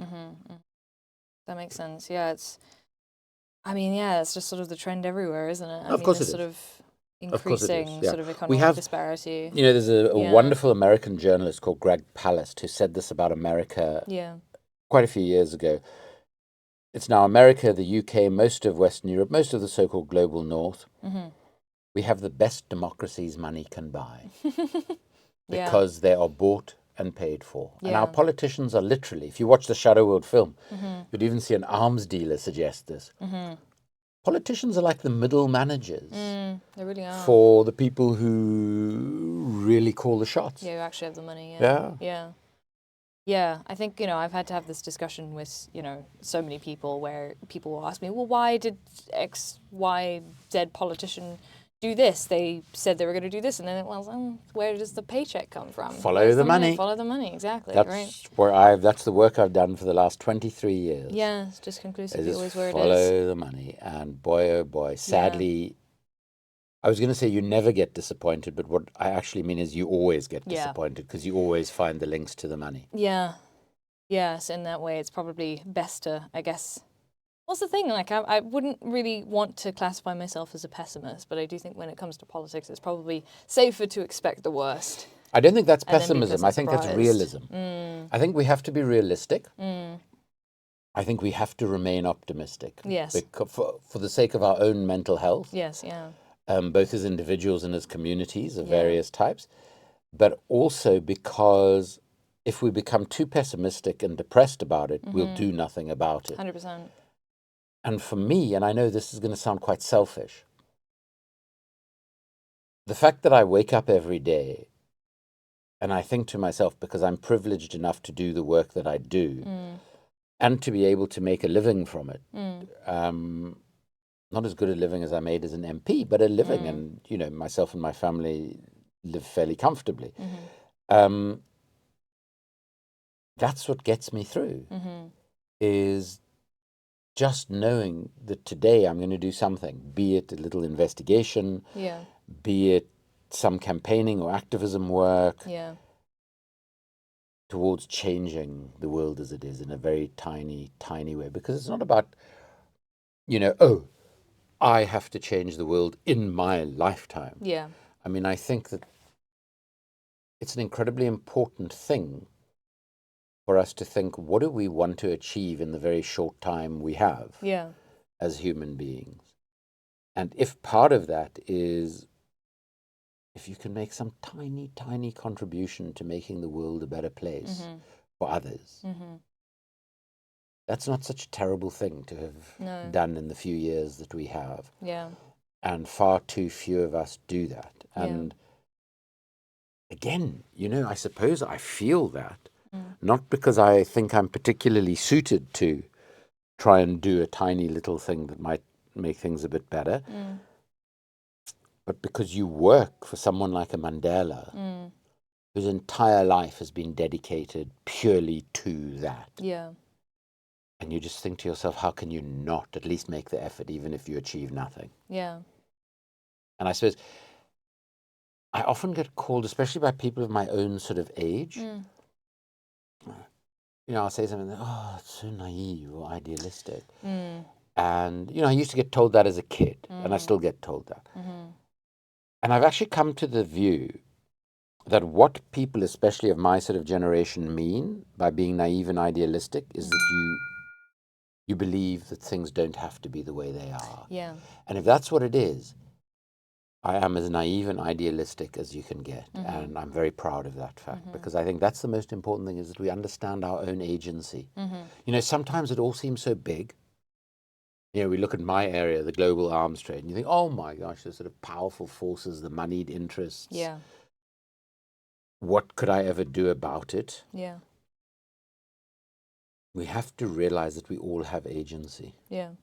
But at the end of the day, this is all being done in our names with our money. And it's when we all, the vast, vast majority of us, start to use that agency that things will change. Absolutely. I think one of my favorite quotes, I guess, I often resort to quotes when it comes to stuff like this, but I think it's an Ursula K. Le Guin quote, which is, if capitalism seems like an undefeatable system, remember that once so did the divine right of kings. And I love that because it kind of places in a context of progress in terms of like these changes do happen little by little, Of course. The ICJ course case was where I remember bringing that up a lot, the idea up a lot, where it's like, yes, at the end of the day, Israel's not beholden to behave according to the outcome of that case, but the point that it was brought up and that then Benjamin Netanyahu was declared like a war criminal. Yeah. Even just the idea of making it slightly more of a pariah state is progress. Of course. And it's so important to even if it does feel like it's 2 steps backwards at times, 1 step, but there is still that 1 step forward is the thing. And imagine if that wasn't happening. Yeah. Imagine if South Africa hadn't brought the ICJ case. And let's remember, many, many states have joined that case since. Many states from the global south. But also, we shouldn't forget the symbolism of the fact that it was South Africa. 100%. And this is we know what this looks like. Symbolic at so many levels. Yeah. We know what it looks like. We've defeated this. Very importantly. Yes. We, the lawyers standing here, represent that victory because we are, an old white dude, a young black guy, a young woman of color. And then there was this wonderful lawyer who I've got to know quite well who was Irish, but who was part of her heart in South Africa and part of her heart in Palestine. And the most mammoth brain imaginable. And just those 5 individuals standing there was so symbolically important. But there's another level of it. Israel was apartheid South Africa's biggest ally. Yeah. Providing weapons, providing military training, Yeah. providing the technology that enabled apartheid South Africa and apartheid Israel to become nuclear powers. And the fact that it was South Africa saying, you were a participant in what happened to us. Yeah. And we, your former closest ally, is now standing in the highest court of the world and saying, we won't allow this to continue. We are going to call you out. I think that was really important. It is. No, it was. It's, I want to talk a little bit more. We can maybe talk about it now or potentially after. Well, I do want to return to the Twitch stuff, but I think on the note of South Africa and the ICJ case, I don't know about you, but I feel like there's this very strong sense of apathy from a lot of South Africans, especially white South Africans, about, South African politics. And I do think there's this very real actual disappointment of, the promise that was promised to us in 1994 what a post-apartheid democracy would look like, which just hasn't been delivered on. Part of that obviously being international sort of pressure to sort of hide/annihilate the communism present in both the sort of in the ANC ideology at the time. I guess for South Africans in particular, like how do you feel about the apathetic sense towards South Africa's politics? When I see stuff like this, it makes me so very proud to be South African, and I have so much hope for South Africa. But you speak to people who come here after leaving South Africa. You speak to some South Africans still there. Yeah, and of course we're amongst them. Yes, of course. I mean, I came here for 2 years because I didn't think I'd be able to write my first book, which was this book called After the Party, a personal and political journey inside the ANC. Which was about my attempts to investigate that arms deal in South Africa and the impact that arms deal had on our democracy. And 23 years later, I'm still here and still hating the weather and still pining for South Africa. And for a few years, I couldn't go back because Zuma got an arrest warrant issued for me to ensure I couldn't give evidence in his corruption trial against him when he was president. And that was tough. When you can't go back somewhere, then you miss it even more. Yeah, I feel that. I'm incredibly proud to be South African. I love the country and hope that I'm able to live there again before the end of my life, permanently. But doing work on the global arms trade, doing that from Cape Town, I mean, all of my journeys would be exponentially longer and more expensive, and I just can't do it because I travel a huge amount for research and investigative reasons and for campaigning reasons.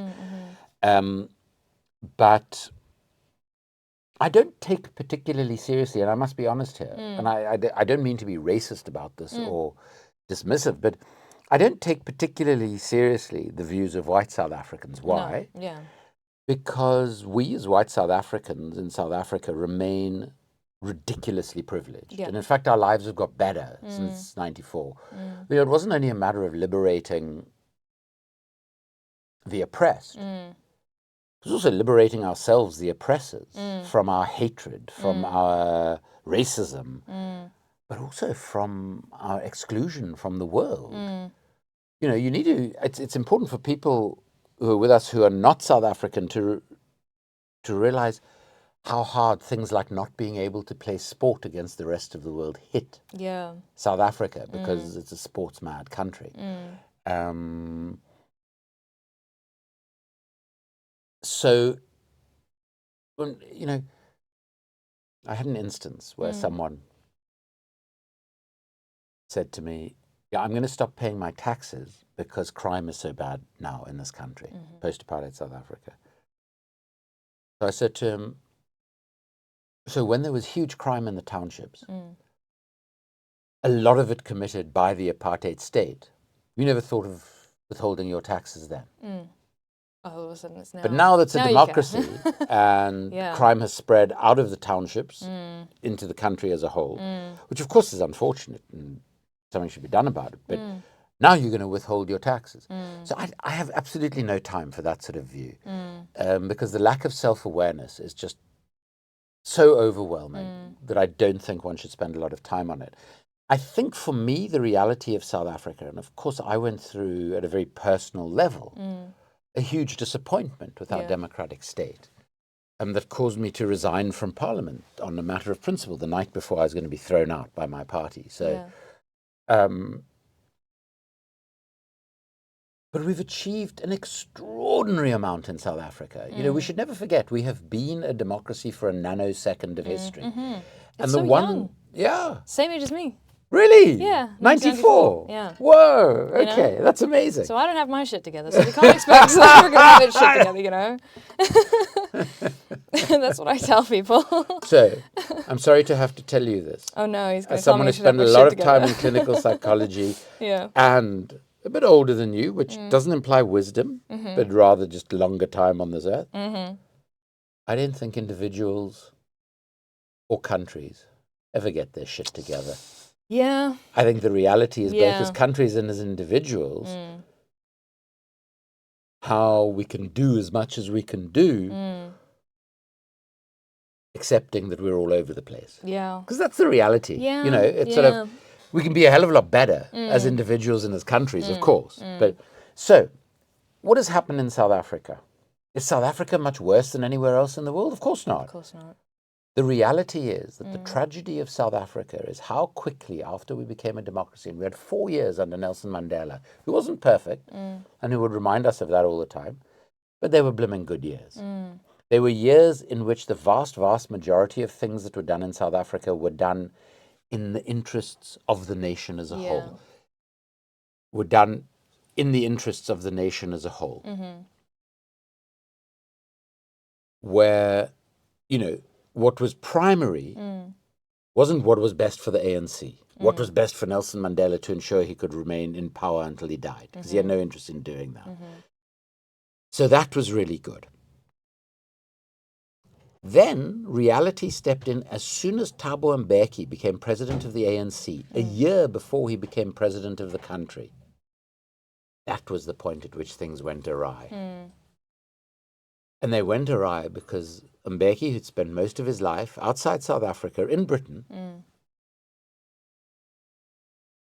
decided the most important thing for South Africa was to integrate into the world economically. And we had to do that according to the most powerful nation's rules. So we adopted what in those days was called the Washington Consensus. And we tried to bring our debt down. We opened up all of our industries so that there was no protection for, like, the textile industry, which went from over 400,000 workers to under 20,000 workers in the space of a few years, because we just couldn't compete. Rather than protecting our industries, growing employment domestically and generating demand in that way, a demand-led approach to economic growth, we went the other approach, which was supply-led. And this assumption that the Western world was going to pour all of this foreign direct investment into our country if we hit all the right economic indicators. And that whole economic policy, and I was a part of it, I have to take part responsibility for it, was a desperate failure for South Africa. But more important than that was the arms deal I spoke about, in which we spent 10 billion on arms rather than providing antiretrovirals. And that led to the avoidable deaths of hundreds and hundreds of thousands of South Africans. Yeah. 32,000 babies for the next 5 years per year were born HIV positive because we couldn't afford mother-to-child transmission treatment, but we could afford to spend $10 billion on weapons we didn't need. That was the moment at which not only did the ANC lose its moral compass, it was the moment at which South Africa conformed to the incredibly shit norms of the rest of the world, politically and economically. And that is the tragedy of the democratic South Africa, is how quickly we became like the rest of the world. But we still have a huge amount to be proud of. We still won a partial liberation. Economically, there's still so much to achieve. The other thing that I think is important here, especially talking about the Middle East, I don't know how you feel about this, but the vast, vast majority of South Africans, including, I would argue, the vast, vast majority of historically privileged, advantaged people who are white, live so harmoniously together, despite the high levels of crime. People get on. People are warm and friendly to each other. Not always, but a lot of the time. And I find it a far friendlier place to live in than the UK or various other places I've lived. And that shows that when you have division that has existed for hundreds of years, it's actually so easy to move beyond that. So when people think about the Middle East and they say the Palestinians have to accept either that they're going to be subjugated to Israel forever, or there's going to be a two-state solution, because of course Israeli Jews and Palestinians who are Muslim, Christian, and people of no faiths will never be able to live together because they hate each other so much. It's a nonsense. It's such a nonsense. And South Africa has shown that. Yeah. And that's what we must never forget about what South Africa has done, because that remains an example to the world in spite of all of the massive challenges facing the country. Yeah, no, I couldn't agree more. I think, like, yes, it's this sort of racialization of violence, right? Saying that, like, because Palestinians are brown is the sort of suggestion there, right? Even if it's not spoken out loud, that's the suggestion. Because they are brown, they are inherently violent, and they will continue to be so, even if there were a one-state solution, right? But obviously, we have the same narrative in South Africa about black people, being subjugated. Can I just suggest, if we're going to... So first of all, as we discussed earlier, I think the whole notion that we as human beings are inherently aggressive and warlike. Yeah, just nonsense. I mean, and people say, well, we're obviously, we evolved from apes. And apes kill each other and other things. And that's actually not true. Certain types of apes do. Certain types of apes don't. So, that's one of those arguments where you only ever hear a part of the story rather than the full story. Because what happens with anything is the world's a complex place. If you actually hear the nuance and the complexity of a situation, it doesn't give you an easy answer. Exactly, And those who want to rule over us only want the easy answers. So the world is divided into good and evil, black and white, in all sorts of ways. Now, the one thing that doesn't stand up to 30 seconds scrutiny is this notion that people of a certain color are more warlike or aggressive than others. And to bring that point home, all we need to do is think of colonialism. Is think of imperialism. Think of the Crusades, if we want to go further back in history. What were all of these people? They were as pale as you and I. Is that what made them so warlike and aggressive? No, what made them so warlike and aggressive was a political system that they themselves created to conquer other territories and people. That's not being warlike. That is being greedy, avaricious, and brutal. And for us to say, well, that is human nature, is to say that human beings are are pretty damn shitty and there's nothing we can do about it. And I think that's a horrible premise Yeah, couldn't agree more. on which to base a worldview. What an awful way to live. Exactly. Right? Yeah. Yeah, I think, wanting to, it kind of returns to that conversation of like, as you say, a lot of people find it just so difficult to imagine something better.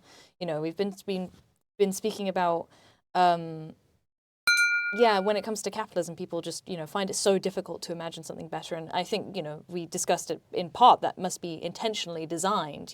Our schools teach us that this is just the way things have always been. So why challenge it? Our media. But, our media, exactly. But if you have an argument with someone about, they'll say, well, suggest an alternative. And even if you do, they'll say, well, that's not going to work. And I'm saying, okay, but this doesn't work either, right? Like, why are we defending this thing that just refuses to work, There's so little evidence that it works. It's so sad because many people who are suffering horribly under the system don't want to engage in that exercise of thinking of a way that would be better for them and theirs. And that's the killing of the imagination. Yeah. That any system that benefits a tiny minority over the vast majority, in order to survive, it is going to have to be premised on ensuring that the vast majority are taught not to think about what the alternatives are. But I also think at the same time, and this is very important in our politics at the moment, when we find this, I was going to say this stratification, and you can't even say it's between left and right. It's between sort of what historically, I suppose, has been called the far right, the slightly less far right, and the rest of us. Because all our main political parties are somewhere on the right and pretty far distant on the right. The real issue is, for those who think that a Donald Trump or a Nigel Farage or even a Keir Starmer is the solution to anything, rather than a major part of the problem, or the Elon Musks, I think it's important that we don't say, oh, those are just stupid people. Yeah. Because the world, this is what they've tried to create us as. I think our responsibility as people who have slightly different views is to engage with others. Yes, 100%. Not in a patronizing, arrogant way, Yeah. but in a way as equal human beings. Yes, yeah. And discuss about why we hold the views we hold. 100%. And try and figure out why we have differences and what those differences are based on. I mean, I had an extraordinary experience quite a few years ago now, where I went to a place that someone had invited me to speak at what he just described as his community discussion group. What he didn't tell me is it was actually a discussion group of a far right-wing political party. Fun. That was great. It was on a traffic island, on a pub on a traffic island. Okay. In a part of Britain I wouldn't be devastated never to return to. And I was talking about the Global Arms Trade. I was talking about the Shadow World book. The guy who invited me was a really nice guy. There were some great people there. But then there were other people who didn't matter what I was talking about. I mean, I was talking about Tony Blair, and I happened to mention the Queen somehow. I can't remember how. Some old dude at the back shouts out, "It's the Jews. It's all the Jews." And I'm like thinking, I'm talking about Tony Blair and the Queen and the arms trade. Yeah. Where are the Jews coming into this exactly? He says, the Jews control everything. No. He says, did you know that if the Queen wants to go to the Bank of England, she has to travel to Switzerland to get the key from Baron Rothschild, which is this sort of ridiculous trope of, the Rothschilds control the world, this sort of weird Jewish family, because Jews control all the world's money. So I said, hold on, what you're actually saying is that the Queen, if she wants to go to the Bank of England, she has to go and get an actual physical key? And then when she gets back from Switzerland, having picked up the key, she trots over to the actual Bank of England next to Bank Station, sticks in the key, opens it. I mean, I'm assuming this is a Sunday, because the rest of the time there's actually people there. And then what does she do? She sits there, having locked the door behind her. And throws all these notes with her face on it above her. That's what she does. What are you talking about? Yeah. That's just He didn't get a goofy. chance to answer because It's some other goofy. dude shouts, Yeah. No, it's not the Jews, it's the Muslims. Oh, great. I said, what now? So he says, the Muslims control everything. Yeah. Did you know, he holds up his phone, very fancy, very nice, big phone. There is a picture on that phone of someone who I think was supposed to be a Hamas fighter. That was the sort of outfit looked like. Just generally. No, but with Jeremy Corbyn's head stuck on it. Great, yeah. Now look, I don't know how to Photoshop, but whoever did this bit of Photoshopping, needs to find another line of activity. Yeah. He says, do you know why Jeremy Corbyn is never in the country on weekends? So I said, geez, I wonder who that guy I often bump into in my area is on the weekends. So anyway. He has a Hamas part-timer? No, because he's gone off to actually physically fight with Hamas. Oh, of course, yeah. So it was a really good thing because I take this phone and I make the audience pass it around so that everyone sees this. And I said, and it was an older audience, but the guy who'd come up with this really bad Photoshopping was a young guy. Yeah. And I said to them, could I just ask, does anyone know how old Jeremy Corbyn is? And he was like about 70 at the time or something, or close to. So someone says his age fairly accurately, and I say, yeah, that's right. And I say, and does that look like the body of a person of about 70 years? So a few of the older people look at it. Yeah. Well, no. And listen, this body looked like Dwayne Johnson or whatever his name is. I mean, this was a fit body. Yeah. So I said, okay. So here is somebody telling you that Jeremy Corbyn goes and fights for Hamas every weekend.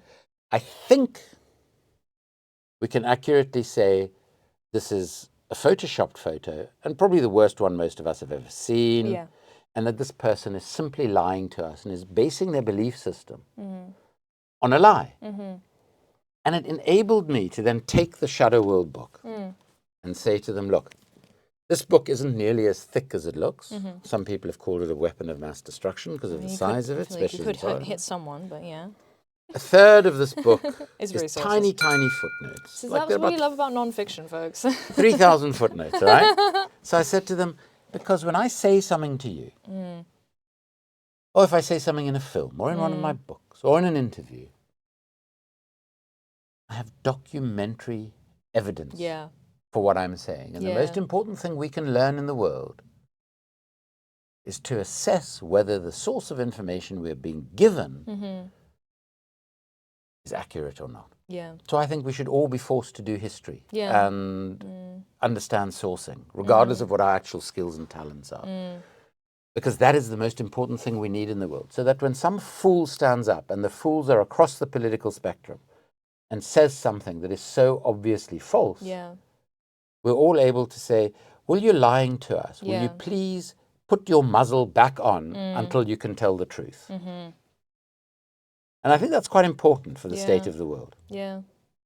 No, genuinely, yeah. I think that kind of leads me fairly nicely into sort of returning to talking about Twitch and sort of community building there, is just that, you know, there's the mainstream media, and I hate using that word because I feel like immediately I sound like a QAnon person, but like, you know, there genuinely call it is the this traditional media. Traditional media. Yeah. Yes, I think there's definitely obviously this phenomenon of, you know, even now, again, this shifting Overton window has also impacted the media as well, and the news sources that we have. Yeah. And one of the things that came up during the US election was people saying, you know, the left doesn't have figures like Joe Rogan or figures like Elon Musk and blah, blah, blah. And I think that's not really quite the problem, because these figures do exist. But they also don't get platformed by traditional media, because traditional media does platform, you know, figures like Elon Musk and Joe Rogan, and it defends them, you know, for doing, especially in the case of Elon Musk, Nazi salutes on TV. It comes back to who owns the media. Exactly, it comes back to where the money is, right? It's like it's not a mystery. It's not a pull your, because again we're kind of then resorting back to sort of pull yourself up by your bootstraps mentality of like, well, if you want to be the next leftist Joe Rogan, you go and do that, and it's like, with what funding, with what coverage, with that's the point. It's with what boosting, coverage. You right? could do it without funding. You know, you look at someone like Owen Jones. Yeah. whose setup is not much different to yours. Yeah. Now, Owen and I don't agree on everything. We've had differences about a number of things in the past. The anti-Semitism, the weaponization of anti-Semitism. Yeah. I think he excused it for far too long. He's been absolutely brilliant on Palestine. I mean, and all kudos to him. Yeah. I actually find him a very smart individual who I think is doing a great public service in what he does. So Owen Jones, for those of you who aren't in Britain, I mean, you can see him online. He's a fairly traditional journalist by training. I think still might even write for The Guardian, which was once a sort of a vaguely centre-left newspaper. Is now as bad as any other. In fact, it's worse because it pretends to be something else. I did an interview with him about anti-Semitism. Got 250,000 views within hours. Yeah. He is building himself an audience. Yeah. Against the traditional media. Yeah. Is he ever on Question Time on the BBC? Is he ever featured on the news? Of course not.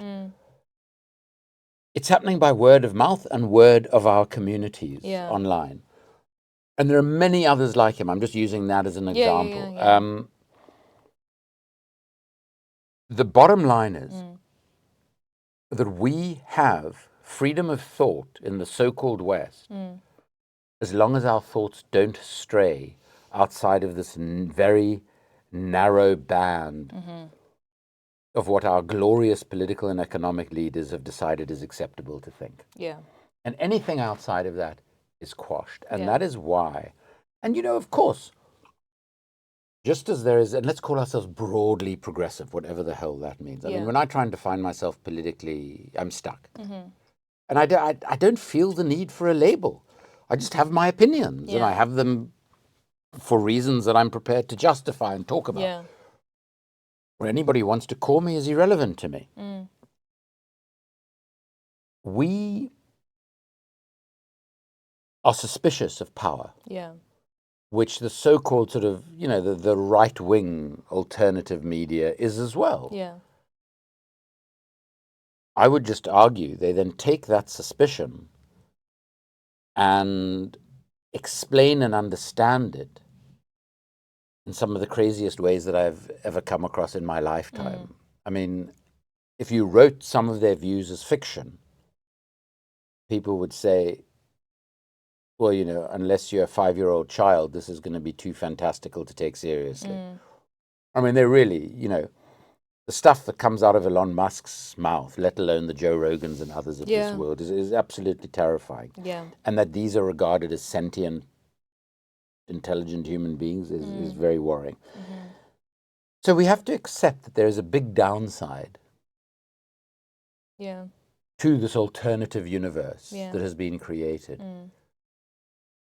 What it needs desperately, and I don't know how one does this, is verification mechanisms that are not determined by an opinion, but are determined by verifiable fact. Yeah.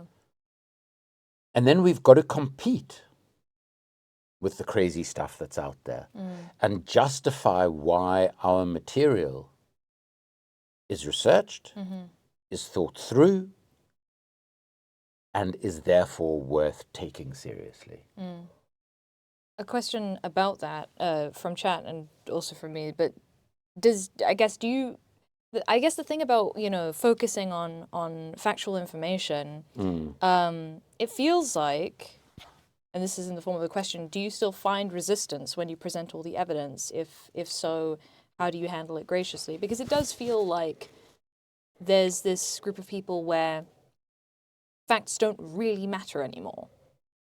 It feels like information and facts don't really matter anymore.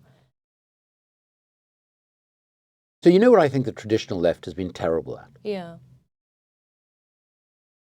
Is talking to people who have views different to our own. Yeah. This is true, yeah. We talk to ourselves endlessly. Case in point. Yeah. Well, yeah. Yeah. I find it, I've loved our conversation today. I wouldn't like to have not had it. Yeah. But from a political perspective, yeah. I would hope there were some people who are following what we've been talking about, who might not agree with a lot of what we say. Because the people we really need to be having the conversations with are the people who think that a Nigel Farage or a Donald Trump or an Elon Musk is in any way operating with good intentions, is speaking any sort of form of truth, is in any way speaking truth to power. Because they are power. And again, it comes back to what is struggle. Struggle isn't having one 10-minute conversation with someone. The world would look very different to what it does if that was the case. We have to be prepared to have conversations in a multiplicity of ways. With particularly those people who think differently to ourselves. You know, in South Africa, when I went to primary school, I was the only Jew in the school. So, surprise, surprise, I faced anti-Semitism. People would say to me, oh, Jews do this and Jews do that and Jews are this and Jews are that. And I'd say to them, well, I don't know. You know, I don't know all the Jews you've met. There are clearly millions of them because you have such a strong opinion about it. But the Jews I know include members of my own family, etc., etc. I haven't found people behaving like that. So there are clearly some Jews who don't. And some people, bloody Jew. And for other people, smart aleck. And for other people, oh, that's interesting. You know, so then, 1%, you know, because of my mom's history and the fact that she believed that black South Africans were treated like the Jews of Europe had been treated by the Nazis, and ironically, the apartheid state was a neo-Nazi state. I grew up with views that were very different to the vast, vast majority of white people in South Africa. And I actively pursued those views. But I spent a lot of time having to defend those views against people who believed I was the Antichrist. And I didn't understand that white people were just superior. I don't have a problem disagreeing with people. And a lot of the opinions I have, and this might be arrogant, a lot of the opinions I have based on work I've done myself. So that I can actually talk about the investigative research that goes into it. And, you know, I read about race theory and various other things because those things really interested me, where some of these crazy views had come from. I have no problem disagreeing with people. The problem is when we don't want to have the conversations. And there are so many of us in the world. Let's just look at the issue of Gaza at the moment. Okay, so in Britain, well over 70% of people from about the 9th of October wanted a ceasefire and didn't want British weapons to go to Israel. Now, the only people whose opinions counted on this were clearly the politicians, and they felt it didn't matter what anyone else thought. And they're going to suffer the consequences for it. And I'm glad about that because they should. And that's why I hope Keir Starmer stands again, so I can stand against him and beat him. Because he deserves to be humiliated. Because he has been a key player in the worst genocide the world has seen in decades. But that notwithstanding, we have to have the conversations. What our governments are trying to do is not let us even have the conversations. So we're now seeing in the United Kingdom and the United States of America and parts of Europe, Germany in particular, which is going through a national psychosis, closing down of anything that is supportive of the Palestinian people. But the vast, vast majority of people in this country, in Germany, well, I'm not sure about Germany actually, because it is going through a psychosis. In the United States of America, interestingly in the US, more and more Jews as well think that the US's alliance with Israel is not in the US's best interests. But we've got to make the space for that conversation because the powers that be won't. And actually, I think we're going to find that a huge number of people have views that are quite similar to ours. And I think that's going to be the shock. But let's have the conversations. 100%. Yeah, I think the thing I wanted to add to that was that, like, we have a habit of pathologizing and dismissing what our opponents have to say as, you know, insane or crazy or stupid, right? But I do think that, like, as difficult as it is, we do need to understand that, as you said, people come to the beliefs that they have because of the lives that they've lived and because of whatever struggles they have experienced. And as you say, chances are that a lot of those struggles we actually have in common, you know, Absolutely. but we've arrived at a different culprit for the source of all of our problems. And it's... And gee, here's a shock. Something you said earlier, cause of all of our problems is the other in one form or another. And be it, you know, defined by our gender or sexual identity, by our color, by our nationality, by our religion, by whatever the hell it might be. There's always an other that is the cause of our problems. Because if there wasn't, oops, the cause of our problems might have something to do with us. We can't go there. And that's what politicians play into. Can I very quickly tell you a story about a very interesting incident I've had? Sure. I'm a huge sports fan, I'm embarrassed to say. This is how I get my relief. I go to sport and I behave appallingly. Because for 2 hours, say I'm watching football, cricket obviously a bit longer. For 2 hours I'm watching something that I think is incredibly important, that is actually completely unimportant. And that's nice, because you can get completely vexated about something that is irrelevant. And there is a release in that, and I think we all need that. I've been sitting next to people for maybe 14, 15 years. I happened to mention something to the person who sits next to me about Jeremy Corbyn. Everybody sat around me. Him! And he's a supporter of the same football club as me, by the way. Which is Arsenal, right? Yeah. Yes. Don't tell anyone it was founded in a weapons factory. That's great. Yeah. That's a beautiful They irony. They made me write a piece for the club magazine about how ironic it is, given the work I do, that I support Arsenal. It's such fun. One of the pieces I've most enjoyed writing. We're called the Gunners.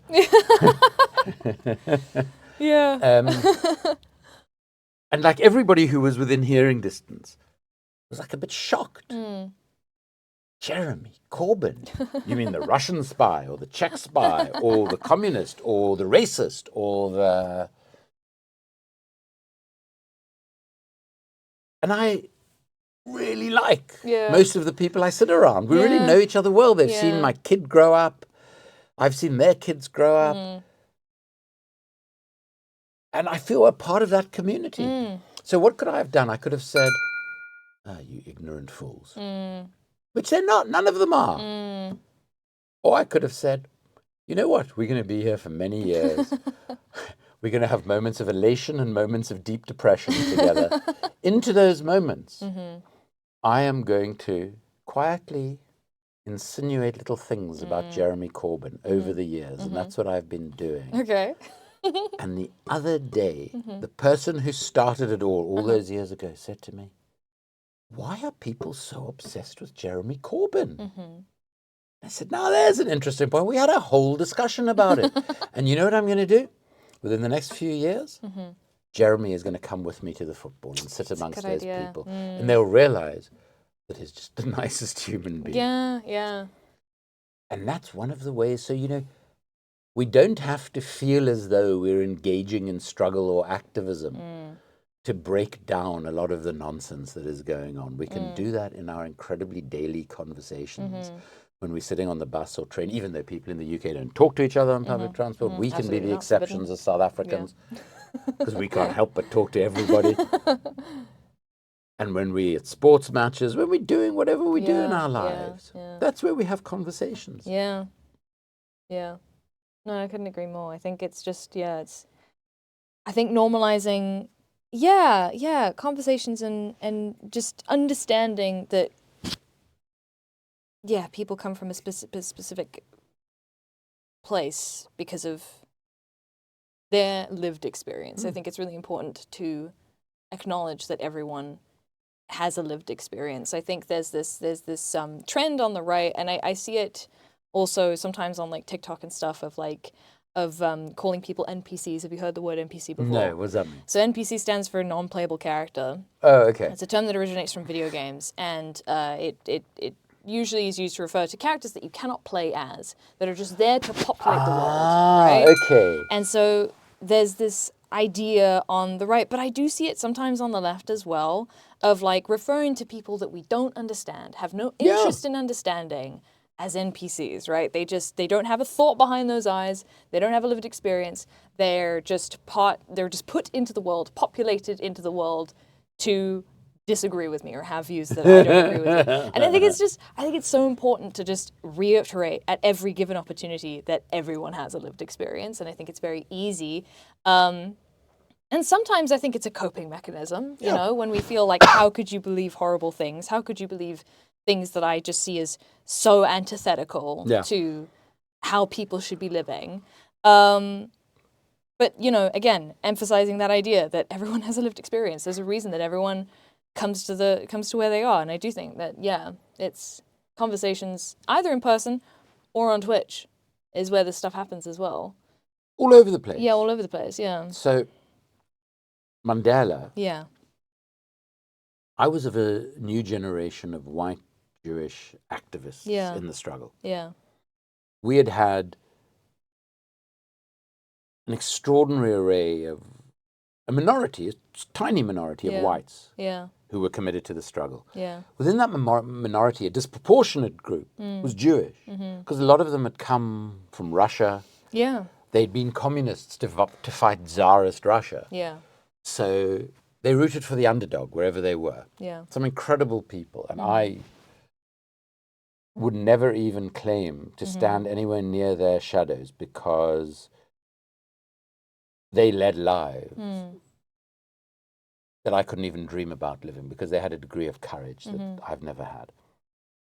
But I was of a new generation.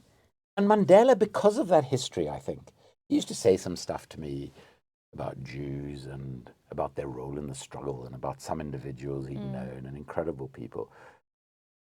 He also used to say other things to me. So one day we were sitting and he says to me,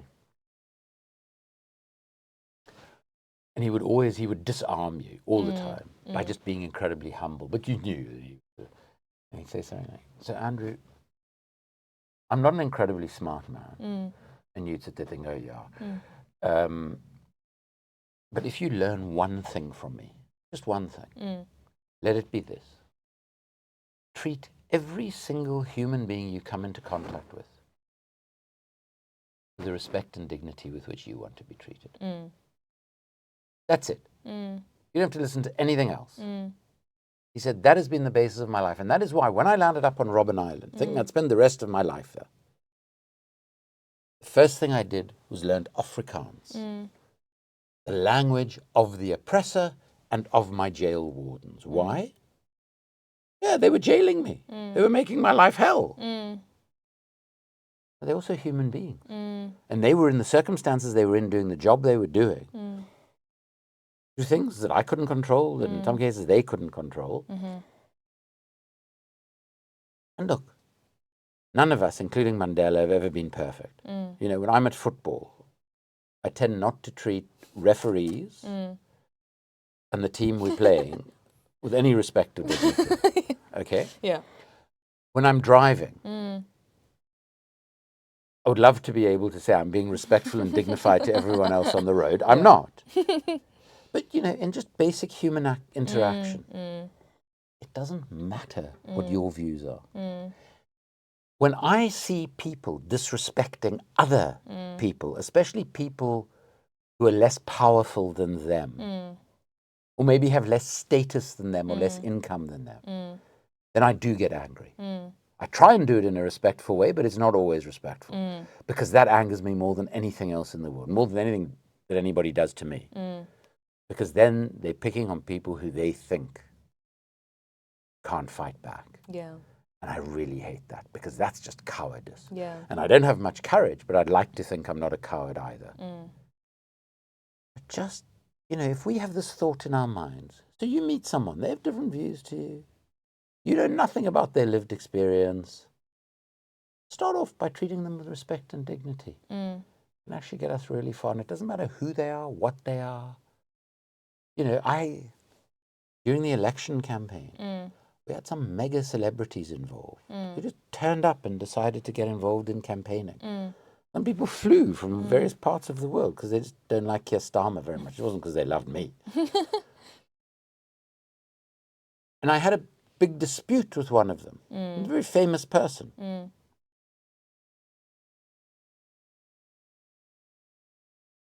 And they sort of said to me, you know, who do you think you are? I said, that's not the question. Because I'll tell you who I am. I'm everything I say and everything I do. But I'm not prepared to treat you any differently to the homeless guy sitting outside this building we just walked past, because he's as much a human being as you. And if you expect different treatment because you are famous and you've made a lot of money and you're known by millions of people around the world, sorry. Yeah. And I think that's quite important. Yeah, no, definitely. And that's why showing respect and dignity is not only about those who might seem, who we wouldn't think of showing respect and dignity to because they have different views to us or because they're indigent or whatever the case is. It's as important as when we engage with people who are so-called powerful and famous. And we shouldn't treat them any differently either. We shouldn't hold them to a different standard. Oh, you know, you can throw a Nazi salute because you're the richest man in the world or whatever. Let's hold everybody to the same standards and try and treat everybody equally. Yeah. Yeah. I think you're right, right? I had a friend recently who asked me, who, you know, said that they had a discussion with a friend who was very sort of pro Israel, and he sort of said to me, like, I don't really understand. We've talked about it for so long. We've talked about the facts and stuff for so long, but they just won't budge on it. I don't understand what's going on there. And I do think that, you know, the reason some people won't budge on stuff like that is because they do inherently believe that certain people are less human than others. And I do think that if we have any hope of attempting to overcome the right and the danger that they pose, we have to lead by example and, unfortunately, treat everyone, you know, the same way that, and respect that everyone is a human being, regardless of what they look like and regardless of, unfortunately, where their views come from. That being said, like, I do think, you know, there's this phenomenon of the tolerant left, right? I think the right only seem to care about how tolerant we are until it turns out we don't tolerate them, right? So I do think that there are boundaries, you know, as to how tolerant we need to be, and obviously it depends on the spaces. Like, you know, when it comes to Twitch streams, someone like Hasan, he has 2.8 million followers and so many subscribers, and he does attempt to sort of actually, you know, engage with people who have opposing views to him in his chat. For me personally, it really depends on the situation that I'm in, and it depends on the environment that I'm in, where, like, sometimes at the bookshop, we have people come in just to start a fight. You know, just to start a fight. And I try a little bit to have this conversation, but it also, I think that I guess there's this balance, unfortunately, of, you know, of saying, I'll hear you out to a certain extent, because I feel like a lot of the time when it comes to leftists or people who have progressive politics, talking to people with opposing politics, we often we end up submitting rather than hearing out, in terms of the conversation tends to get dominated by one side, and it's the one who's more willing to talk over me because they don't see me as that much of a person. You know how in the ANC, how we won over a lot of people in South Africa? One of the reasons I think our transition was relatively smooth. And all these privileged whites who thought that Armageddon was around the corner and was stockpiling toilet paper and tinned food and stuff for when the communist ogre who looked like Kermit the Frog took over. We did what we called rolling house meetings, where you'd get somebody to invite 10 or 12 of their friends, tea or dinner or whatever it was, and you'd have someone from the ANC, one of the ogres there, just chatting to them. what the ANC was really about what was going to happen, etc., etc.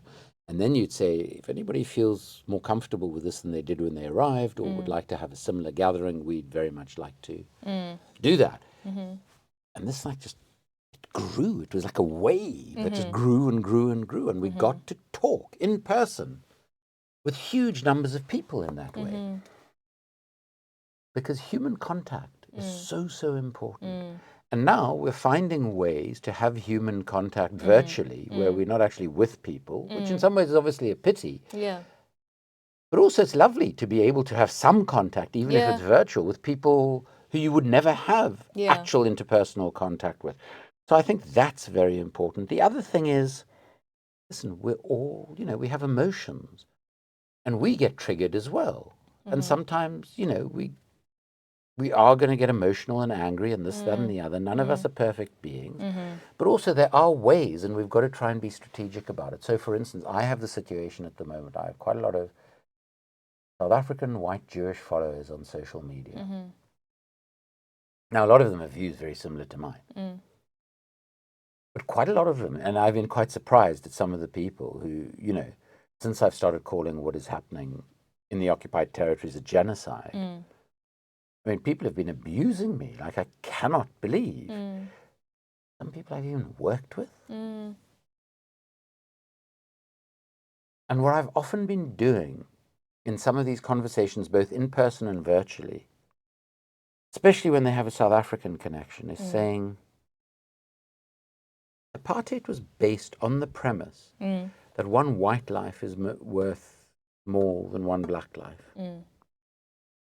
So if you're telling me what Israel has done is justified because 1,300 Israeli Jews were murdered, and they were murdered, I think you've got to understand the context in which they're murdered, but they were murdered, and we can't get away from that, and it was a tragedy. I think any loss of human life is a tragedy. But if you think that the death of those 1,300 people in any way justified anything that Israel had done, or that this isn't a consequence of 76 years of brutal apartheid oppression, which of course, unfortunately, is going to result in reactive violence as well. Please understand that your premise in so doing is that one white Israeli Jewish life is worth more than one Palestinian life. Yeah, that's the key argument, right? That's like the central And thing so that's you have happening. accepted the racist, white, supremacist premise on which apartheid South Africa was built. And if you're okay with that, fine. But you need to acknowledge that that is the position you've taken. 100%, yeah. And you can try and argue with me, and I'm willing to have the argument, but that's the bottom line. So sometimes you don't say to people you. You say to somebody, people generally sometimes forget that if they think Israel was justified in doing A, B, or C because of D, E, and F, that is actually the same premise on which apartheid South Africa was built. It's less threatening if you talk about it in generalized terms rather than say to them, you're behaving like a racist white supremacist, and that's what you are at the moment. So that's just a strategic thing. What we used to call, I don't know, you'd probably have a great term for it, what we used to call reading the room. Well, you just try and figure out in your conversation what is the best way to actually achieve what you want to achieve with this person, which is to see things in a slightly different way. This is the challenge of our age, because we're in an age of insanity at the moment. I'm writing this book, as I mentioned, called Making a Killing, about Gaza and Yemen. The book I really want to write as soon as possible after that is just a simple little book called The Madness of the Moment, that just sets out, with not one footnote, that just sets out the actual state of the world, if we took a moment to think about what is going on, where war is peace, where escalation is de-escalation, where a Nazi salute Just being awkward. is just being awkward and exuberant. And exuberant. Yeah. And just realizing the depths of depravity that we've actually hit. Because until we realize that, it's difficult to then move beyond it. Definitely. Just someone in the chat just saying it makes me feel insane sometimes, which I think, yeah, a lot of people sort of relate to that. I think we do. But this is actually a very important point. So I spent 6 years studying clinical psychology in order to stay out of the apartheid military. I was going to go off to Austria and do another 7 years to qualify as a classical Freudian analyst. Because at the age of about 12, we happened to be living in Vienna for a few months, and my mother took me to where Sigmund Freud used to practice, and I read this really shitty biography of him called Passions of the Mind. And because something happened in his life on my birthday in March, I decided I was a reincarnation of Sigmund Freud. So I was going to go off and do another 7 years.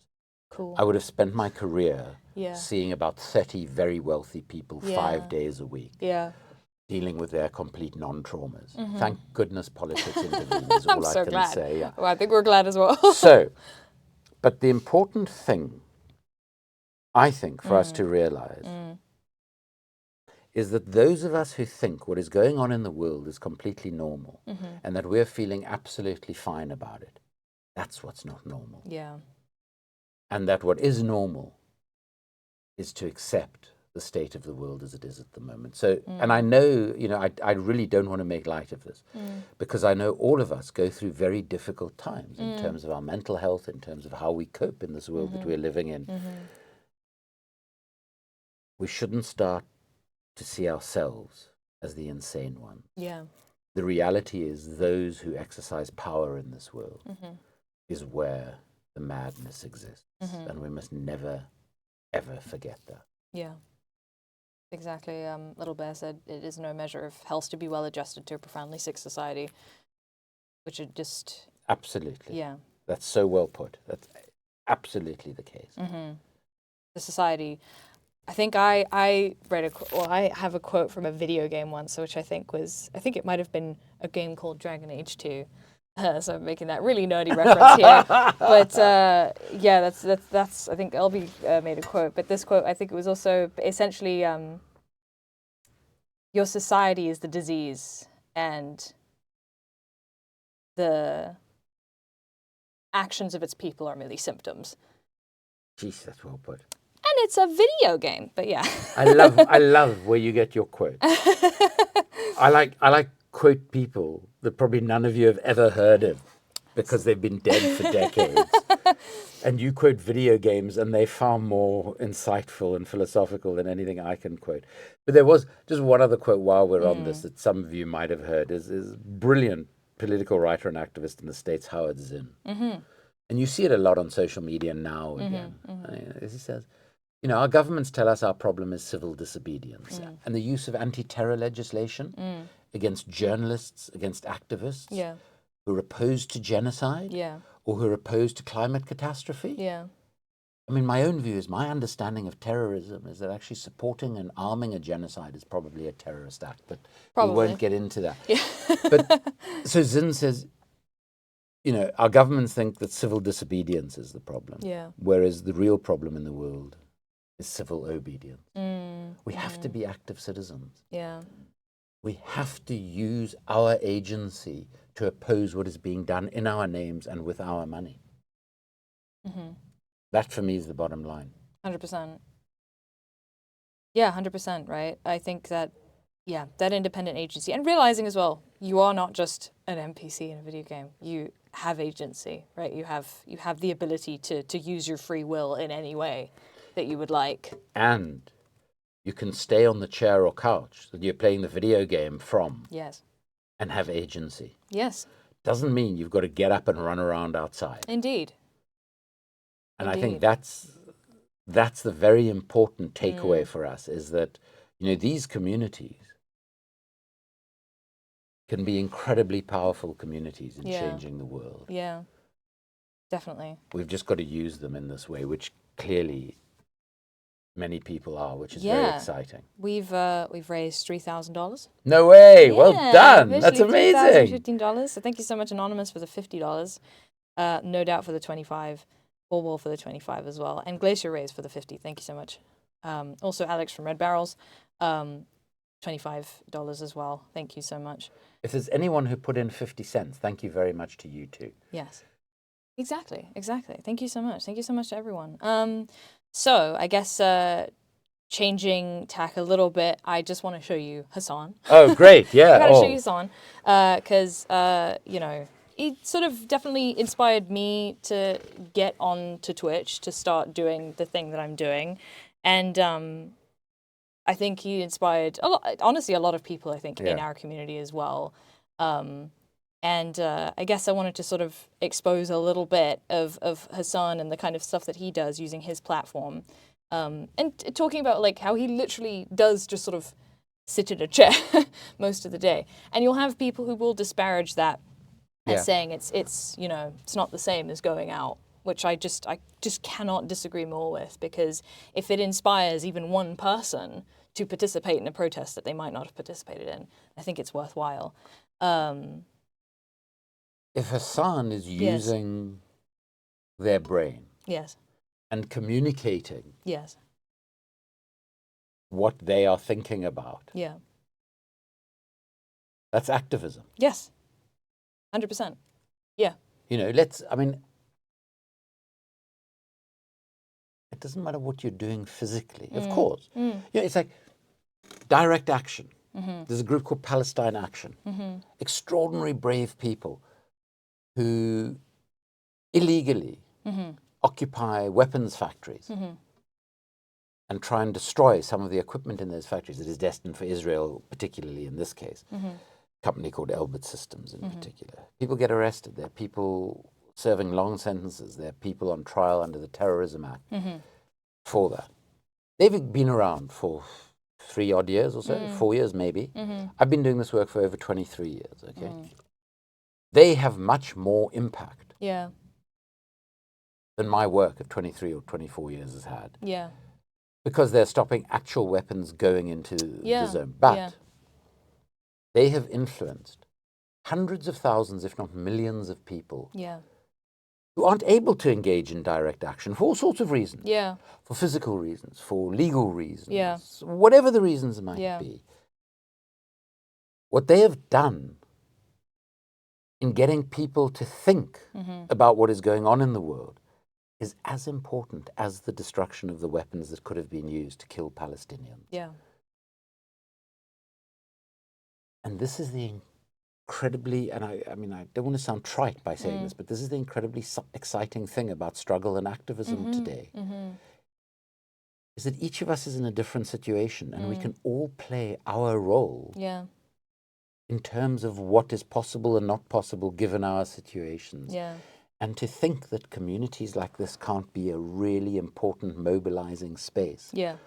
And it's not even about them getting people out to go to a protest. It's the fact that they're getting people to think about and engage on issues. That's so important. Not that the protests aren't important. They're incredibly important. But they're all important is the thing, right? Everything is important. There is no, I mean, we want to abolish hierarchies, right? But I think part of, you know, what the goal is to abolish hierarchy. And in that, we also need to abolish hierarchy of action in terms of there is no... Struggle isn't a competition. Exactly. Yeah, there is no either we all win or we all lose. Exactly. It's as simple as that. And we all contribute in different ways. You know, I mean, there must be lots of people who are sitting, especially after having listened to hours of us, thinking, Jesus, if only that guy would shut up. You know, for me, it's through my books and through my films and through conversation that I try and play a role. And it works with some people and it really doesn't work with other people. Everybody else has their own contribution to make.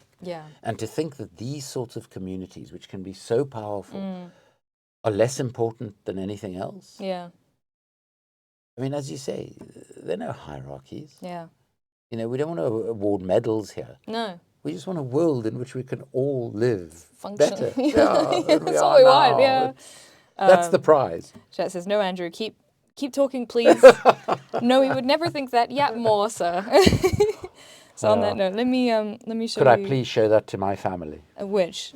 The please keep talking. Yes, okay, absolutely. Can you imagine in my family? There are 4 of us. There are 2 supposed parents and 2 supposed kids. Yeah. Okay, my daughter is now 22. Uh-huh. From the age of 12, has sat around saying, am I the only adult in this family? And she is, of the 4 of us, she is the only one who's ever been an adult and ever will be. Uh-huh. But we all talk as much as the others. Yeah. And you can imagine what it's like. So they don't have the same opinion. You see, you're valued for your opinions, Chad. Your opinion is valued here. So let me show you a clip from Hasan real quick. I've got just a YouTube short here. It's 1 minute 50. I think chat should be able to hear it as well.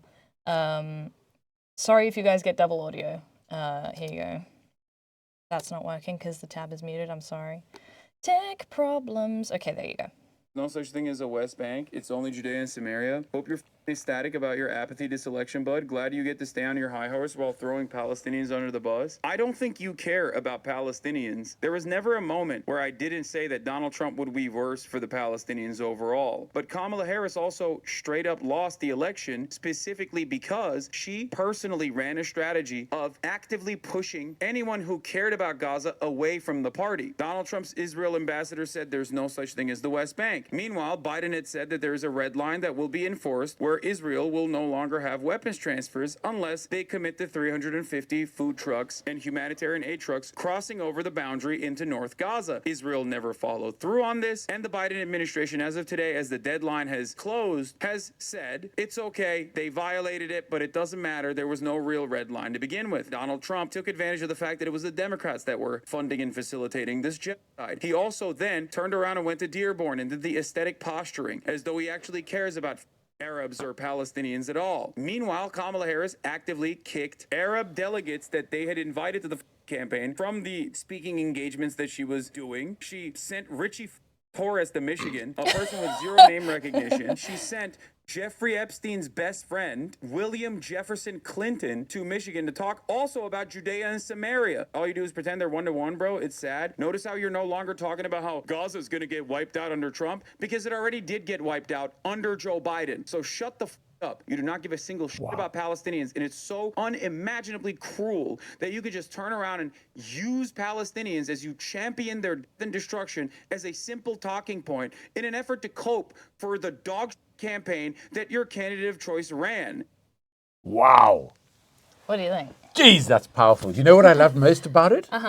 Is how those articles flashed up under him. Yes. So as he was saying something, he basically gave the source. Yeah. It's like doing footnotes as you talking. Yeah. Which is just blimming incredible. Yeah. So like that was edited, right? So he's not always able to do that on stream, but often he does. Often he will make a conscious effort to pull up the article that he's talking about and say, here are the facts.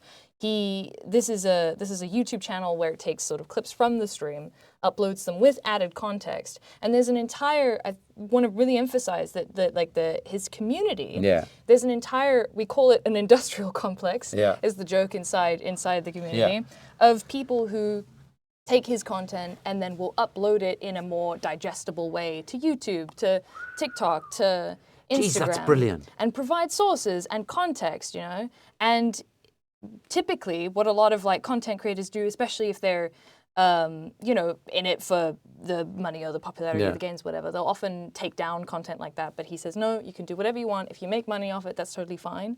And either way, you have people who are sort of creating material, creating educational propaganda out of this, out of live streams and adding context. Where in the world is this guy? Do we know? He's in LA. He's in LA? He's in LA. It's on Twitch. And this is what he does? And that's what he does. 8 hours a day, every day. 8 hours a day, every day is what he does. Yeah. My brain would explode. Yeah. Yeah. I mean, he's so eloquent. Look, I know that was edited and everything. Yeah. Eloquent, smart, but I love the fact that he's actually concerned about verifying what he's saying. Yes. Rather than just shouting off his mouth. Yeah. Which is the easiest thing in the world to do. Yeah. We can all do that. Yeah. About anything we want. Yeah. But to actually be able to speak like that when you're speaking about with verified information, which is so difficult to do at the moment because of everything we've been talking about. There is so much nonsense out there as well. Geez, that's impressive. Well, that is very we can impressive. get you in touch with him if you want. Yeah, I'd love to. Yeah? So, yeah, for the work that I've been doing, the biggest challenge we face is being able to communicate with people who don't ordinarily think about this stuff. Yeah, yeah. And he So- would say the same thing. Yeah. And so would I. You know, why we do films, etc. There is a theatrical musical being made of the Shadow World book. What, really? Yeah. That's crazy. Yeah. Oh Called my god, I usually hate musicals, but maybe Me I'll too. make an No, exception. I went through a phase when I was much younger. I absolutely loved musicals. But musicals have become a bit more political. Some of them, obviously. But imagine there's going to be this piece of musical theatre, and boy, is it brilliant. Yeah, I mean, the cast who are developing it Yeah. are all of Middle Eastern origin themselves. fantastic, yeah. It's set in Yemen, Yemen and London, and it is genius. It'll only come out in 2026. But can you imagine, given that people who can afford to go to the theatre in cities like London, elsewhere in the UK and around Europe and the States, Yeah, are probably not, a lot of them are not people who think about militarism and its impact on the world. yeah, Well, they're going to hear some great songs, yeah, and they're going to come across some insane and funny characters. yeah, But they're also going to learn a hell of a lot about the global arms trade. yeah, And that's what we're looking to do all of the time. And Yes. this seems to me yeah. such an incredible way of doing it. Yeah, I mean, he was on Piers Morgan multiple Really? times, yes. You know, Yeah. can I just say, Yeah. fair play to Piers Morgan, Yeah, most of whose opinions, frankly, should swill around in a toilet bowl. 100%. And that's about everything. Disgusting, man. And that's about everything. We support the same football team. I Yeah. can't even agree with him about Arsenal. Yeah. Okay. He has to have a shit opinion about everything. Yeah. He's determined. But fair play to him that he has this guy on. He has someone like Loki, the rapper, who is extraordinary Makes a lot of sense to politically. me, He has someone like him on. Yeah. He actually engages with people who think the opposite of him. And I think he deserves respect for that. When he often treats them appallingly Yeah, and tries to shout them down. he does. And And but I succeeds do- often.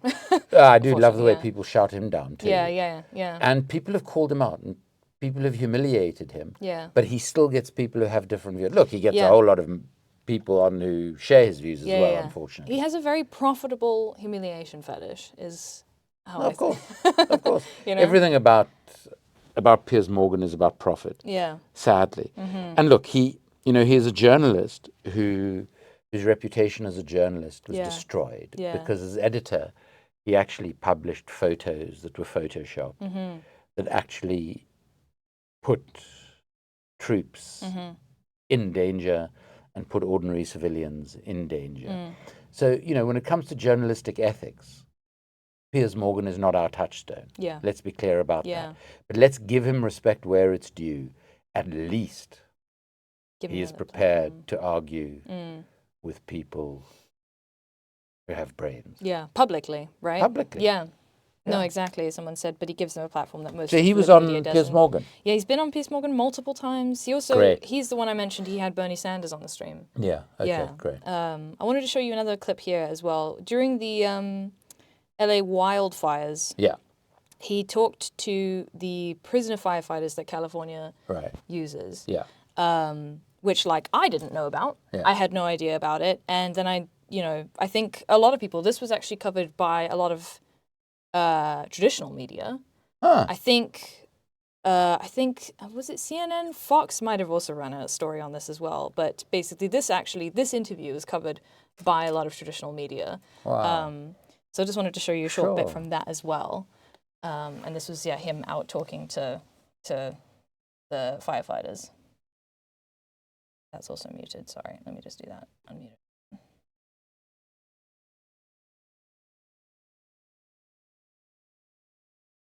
Production, but once I started doing it, I kind of liked it. But once I get released, I won't do it though, because like I said, it's just too much going on as far as like the breathing and the, as far as the air, different chemicals and stuff like that. And as far as I know, by the captains that I talked to, basically they said like it's just a long-term, health condition, as far as just breathing in all them different chemicals and stuff. You guys get any medical after? Like any medical attention? they asked us, do we need, like, for us, like, if anybody got hurt, anybody get injured, any medical And Caroline Kwan. But, if it ain't really, like, for, like, you got really hurt on the fire line, sprained ankle, none of that type of stuff, you kind of just, like, go back to, working the next day. Like you say, the 24-hour down, 24-hour up. But you're not really getting a full 24-hour down. You're going to get the 24-hour on the line, you are fighting fire, but you're not getting a full 24-hour down. You got to come back, you got to shower, you got to go to eat, you got to go to get lunches, It's also a lot of noise, a lot of activity. A lot of stuff going. They got to go to briefing, get the assignment, so it's a lot that's going on. Are you guys staying in these tents? Yeah, we're staying in these tents. Are they nice? So kind of obviously showing the conditions that they're in. God damn, prison sucks. You know they go back to a camp after this. Yeah, we go back to the camp. Yeah, so we don't go back to prison, so we left the we're prison in camp. yard. So we go back to camp. So our camp be like, maybe staging. I mean, our camp's in like Palmdale. So Palermo, California, actually.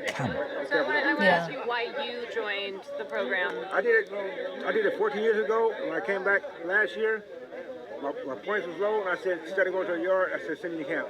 So, yeah. I was Carlsberg 12 years ago. I was at Carlsberg fire camp 12 years ago. Okay. Unfortunately, I came back to jail. Instead of going to a regular prison yard, I said, send me to camp. Are you wanting to pursue This is Caroline Kwan, who's like, also a I wouldn't mind, but I'm 56 years old. I'm 56. I'm still doing what the youngsters. But, it's a lot. yeah, but I still, for my age, I still get up that mountain. So I wouldn't mind doing it. And they say California don't have an age limit.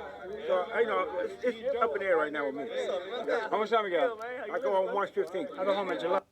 Yeah, basically kind of just talking about their conditions. They Yeah. ask, and he asks them again, sort of questions in a fairly, and I think he talks about this a lot, not to gas him up too much, doesn't need it, but he talks a lot about talking in plain English, basically, when it comes to both, people in power, people you disagree with, and also people who, it's like, in this situation where, some may have very well, sort of constructed political opinions, some might not. But either way, we're out here having these discussions. What are the conditions that you experience? What is your lived experience, Yeah. And then sort of we can build a narrative from there in terms of, from this we can build a narrative about the prison industrial complex, about the terrible condition of U.S. prisons, right? That most of them say, like, we saw the picture of the tents there and the conditions that they're living in, and in the response to the question, is this better than being in prison? They say, yeah, like 100 times better, And that's what he said. Really Goddamn, prison impressive. sucks, right? Yeah. And it's like we're forming a narrative here by having a regular conversation with regular people. It's amazing. Either way, we can extrapolate this narrative, and I think this sort of work is so important for normalizing politics and normalizing everyday people being involved and interested in politics, because it plays a role, in all the things that we experience. Yeah. I need to get on Twitch, clearly. Well, you've got an account. I've got an account Got an now, account. but we should say you set up for me, because I wouldn't have known how to. But I did set it up for you, yes. Yeah. And I followed Little Bear on it, and Hasan and myself. So brilliant. and Little Bear is in chat as well. I'm gonna play this clip as well. So here in this, They didn't deserve it. the context of this is where he gets really quite upset. This is actually the clip I wanted to find. Thank you so much, LB. Basically, in the context of this clip, there's a chatter who's calling him, someone in the chat who's calling him anti-Semitic for his support of Palestine. You know this, we know this. This is obviously a common punishment. I'm a self-hating anti-Semitic Jew. Yes, yeah. Because I happen to think Israel shouldn't be allowed to kill people. Of course, Yeah. and that's. And because worst my thing mother you can taught do, me that yeah. never again actually meant for all humanity, not Yeah. just Jews. I think, let me just try and minimize so I'm playing this full screen, folks. I'm sorry if it's displaying a little bit weirdly on stream, but just give me a moment.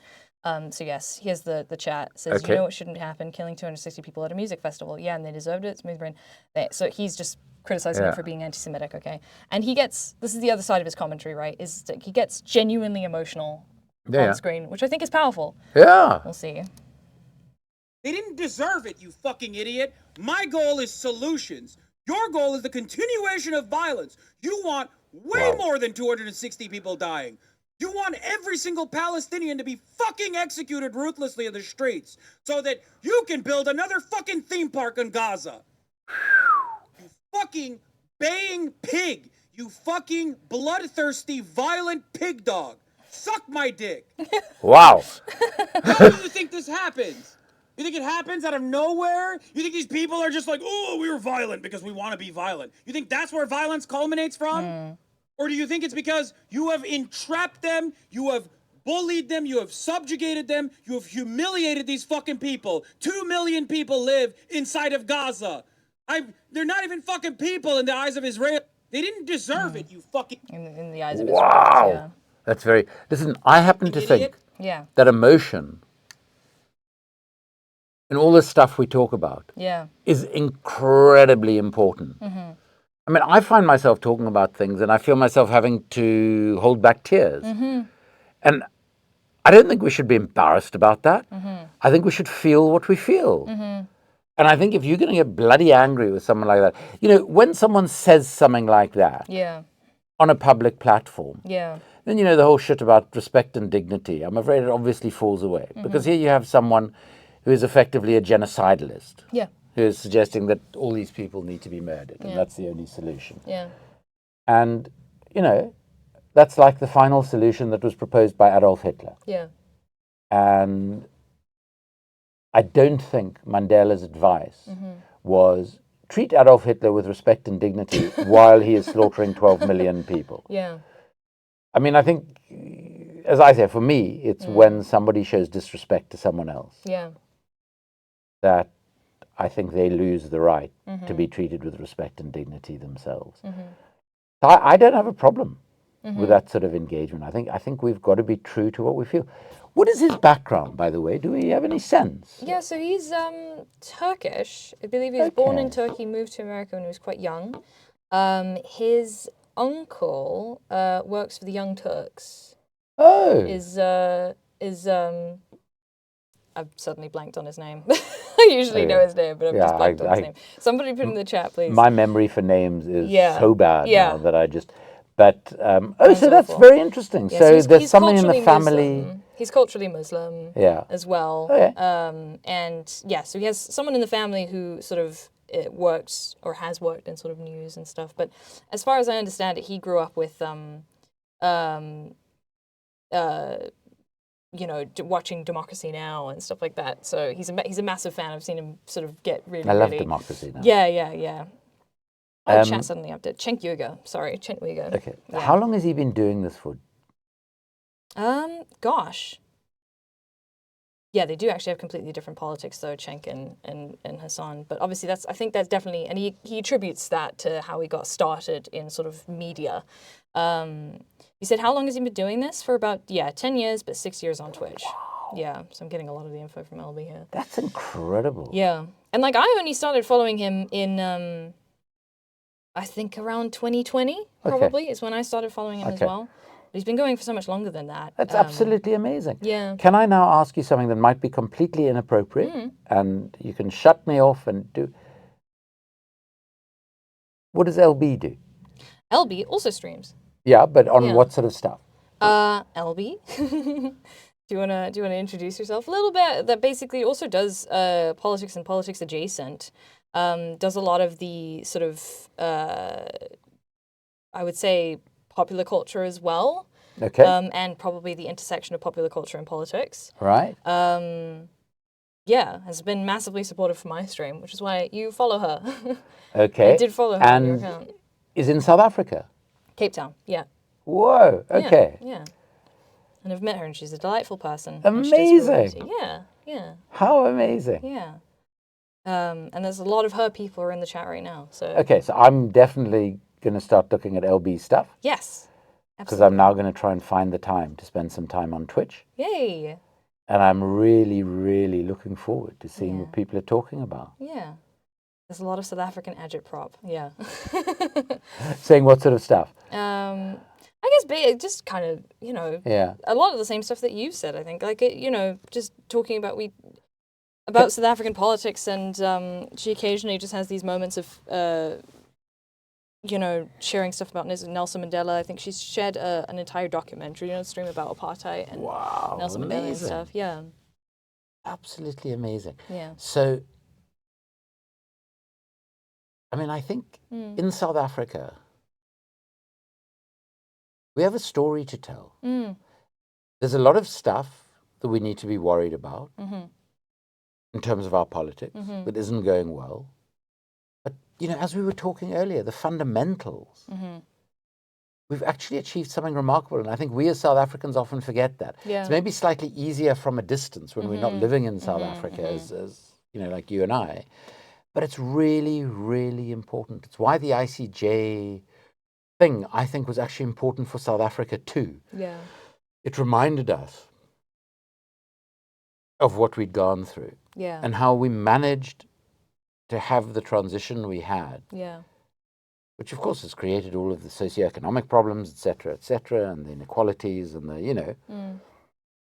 I mean, I would argue, I've obviously known Cyril for decades and decades.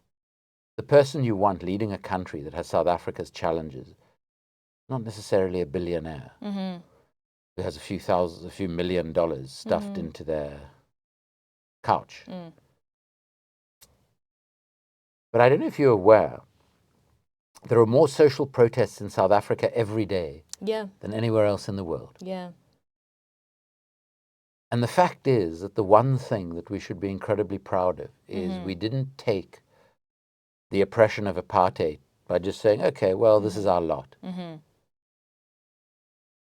We strove against it for so long and eventually won, at least partially. And even now, you know, yeah, we have a sort of a democratic government in place.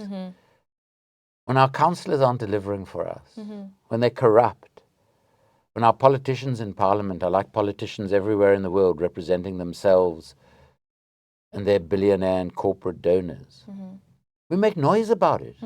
We protest about it. And that's good. And we've got to keep on doing that. And in the South African context, we've got to figure out how do we organize that politically?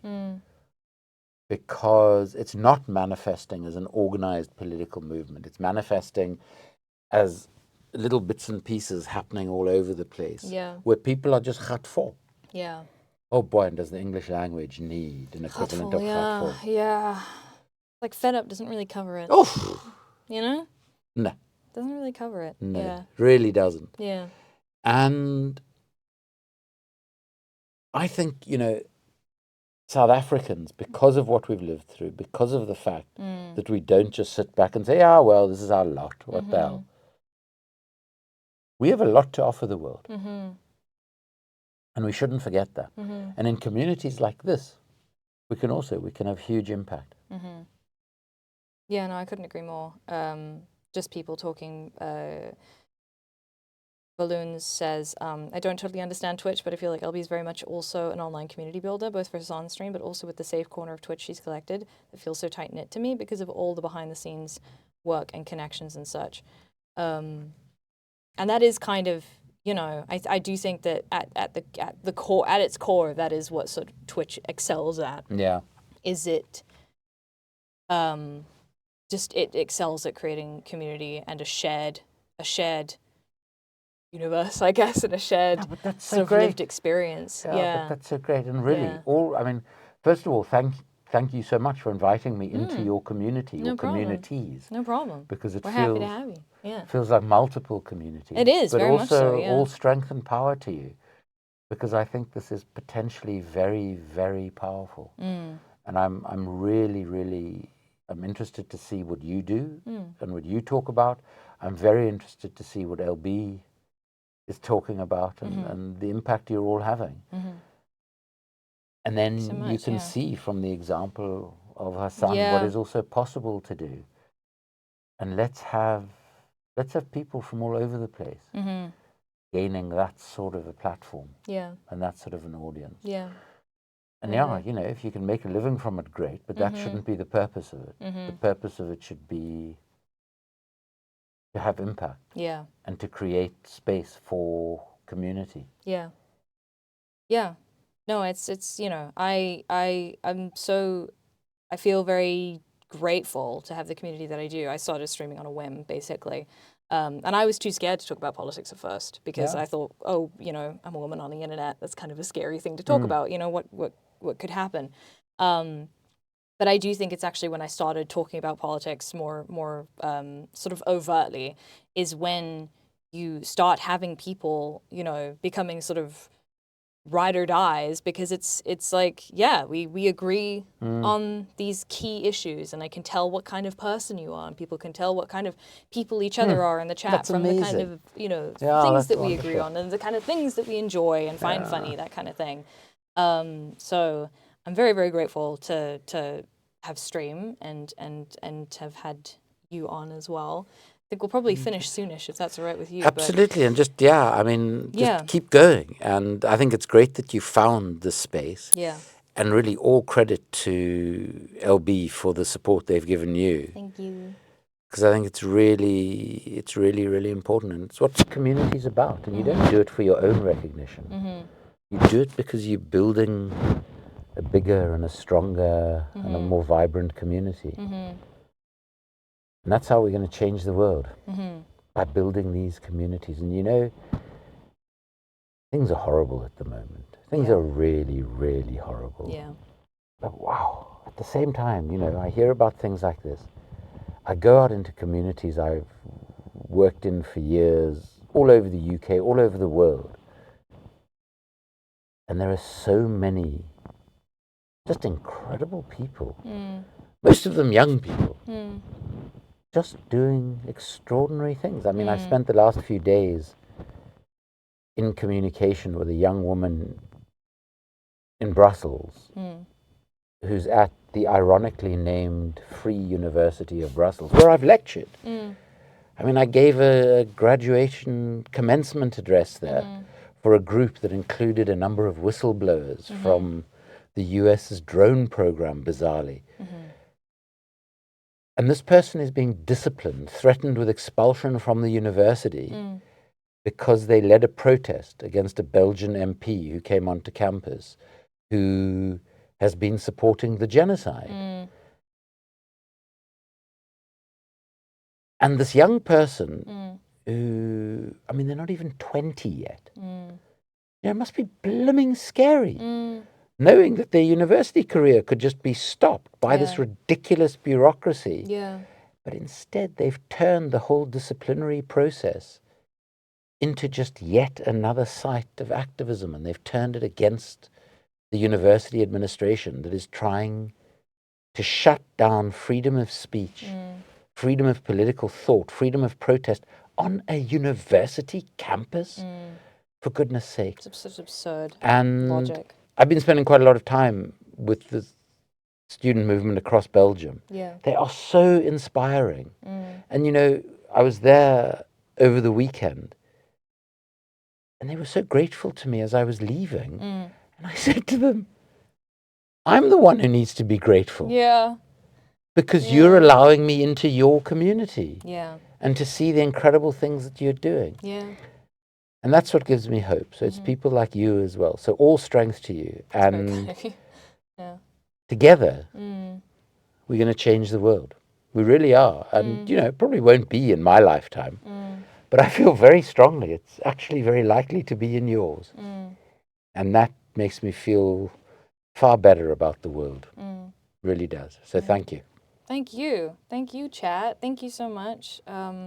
We'll end it here. I think we've been talking for a good 4 hours or so, so I think we're both pretty exhausted. And we've raised a tidy $3,000 Amazing. US Thank you so dollars much as well. to everyone who donated. Thank you guys so much for donating, whether it was 5 cents or $500. Thank you so much for participating. I know I've been hyping this up with my community for the whole week. So I'm so happy that everyone turned out, and thank you everyone also who promoted it on your own channels.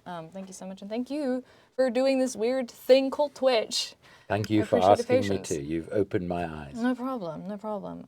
But yeah, thank you so much everyone. We're gonna end it here. Thanks. Lots of love. Lovely to talk with you all. Bye. Bye. Bye everyone. Bye.